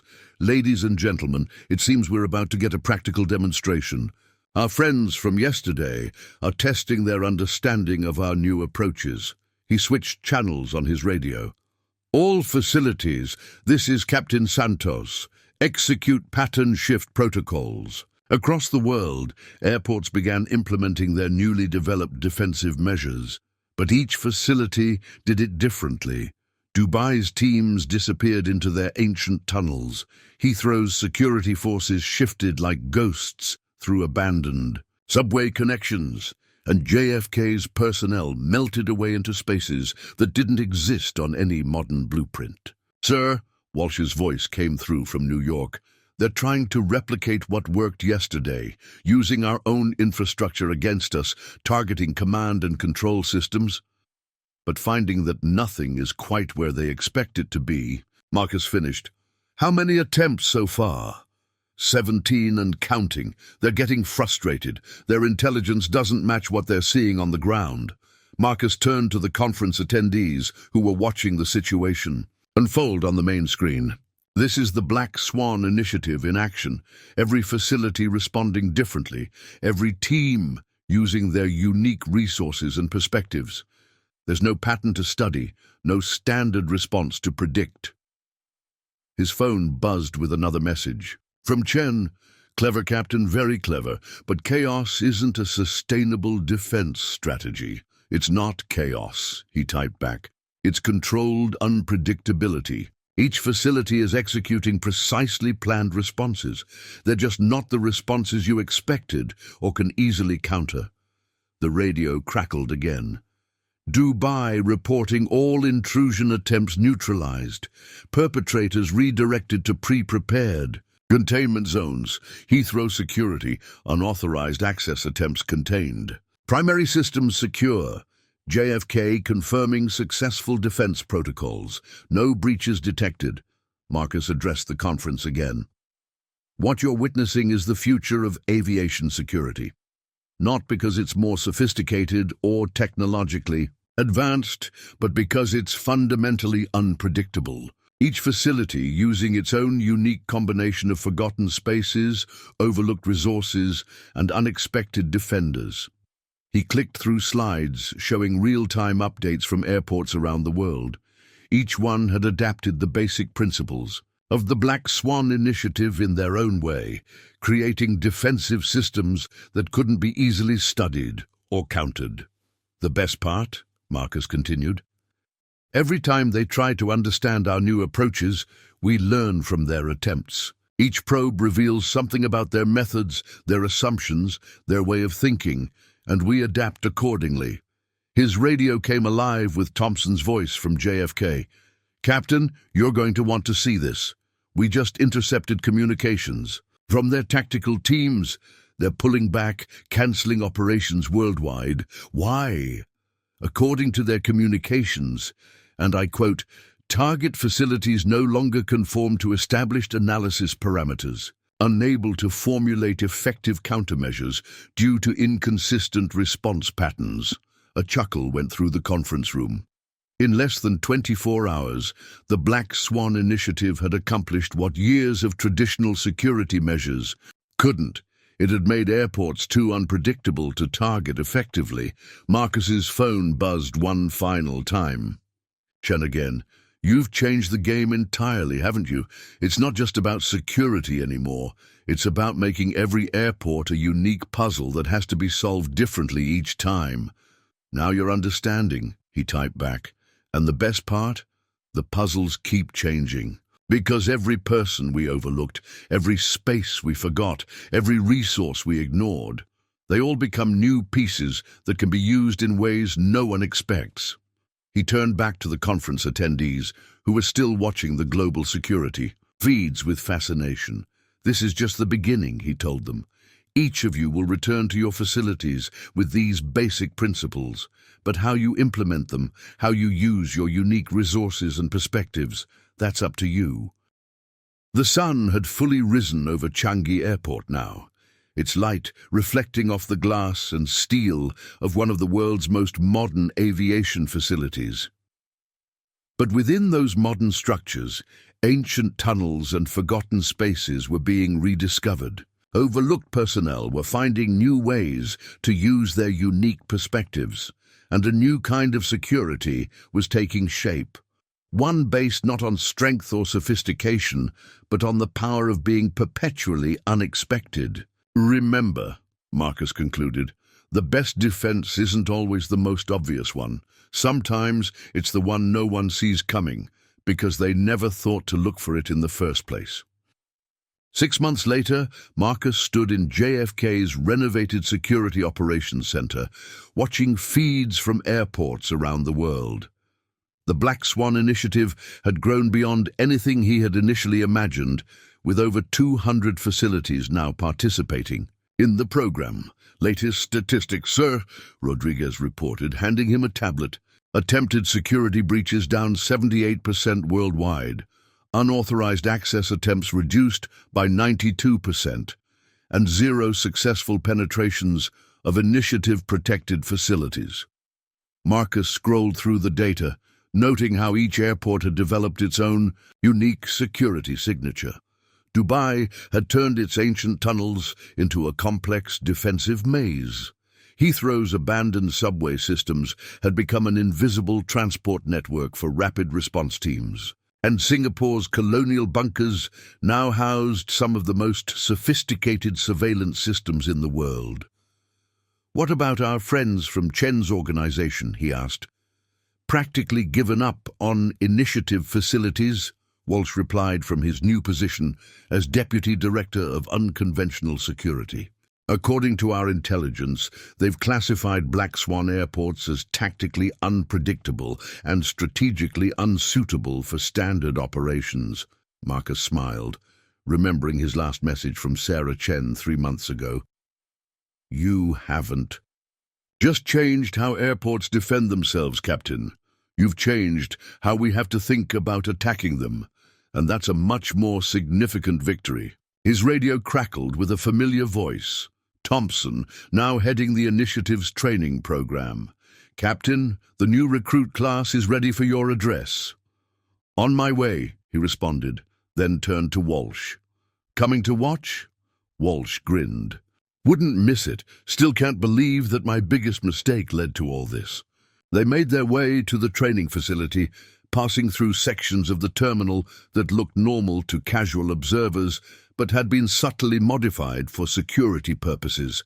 Every week, these modifications changed, sometimes slightly, sometimes dramatically, but always unpredictably. The training room was filled with faces representing airports from around the world. Each recruit had been chosen not for their traditional qualifications, but for their unique perspectives and experiences. Many had stories similar to Marcus's, of being underestimated, overlooked, or dismissed because they didn't fit someone's idea of what security personnel should look like. Welcome to the Black Swan Initiative, Marcus began, looking out at the diverse group. 6 months ago, this program started because someone made assumptions about who I was based on how I looked. Today, We're going to talk about how to turn those kinds of assumptions into tactical advantages. He clicked through slides showing the initiative's success stories. A young female security officer at Dubai who had used her knowledge of traditional architecture to create unprecedented defensive positions. A veteran janitor at Heathrow whose intimate knowledge of the building's maintenance systems had helped design undetectable response routes. A retired librarian at Singapore whose cataloging skills had revolutionized how they tracked and predicted security patterns. The strength of this program isn't in our technology, our protocols, or our infrastructure, Marcus continued. It's in our people, specifically in the unique perspectives and experiences each of you brings to the mission. His phone buzzed. With a message from Director Henderson. Congress just approved expanded funding for the initiative. They're calling it the most significant advancement in aviation security since 9/11. Marcus typed back, "Not bad for a program that started with a wrongful detention." He turned back to the recruits. "Each of you is here because you see things differently, because your experiences, your challenges, your victories have given you perspectives that traditional security thinking doesn't account for. That's exactly what we need." The screens behind him showed live feeds from initiative facilities worldwide.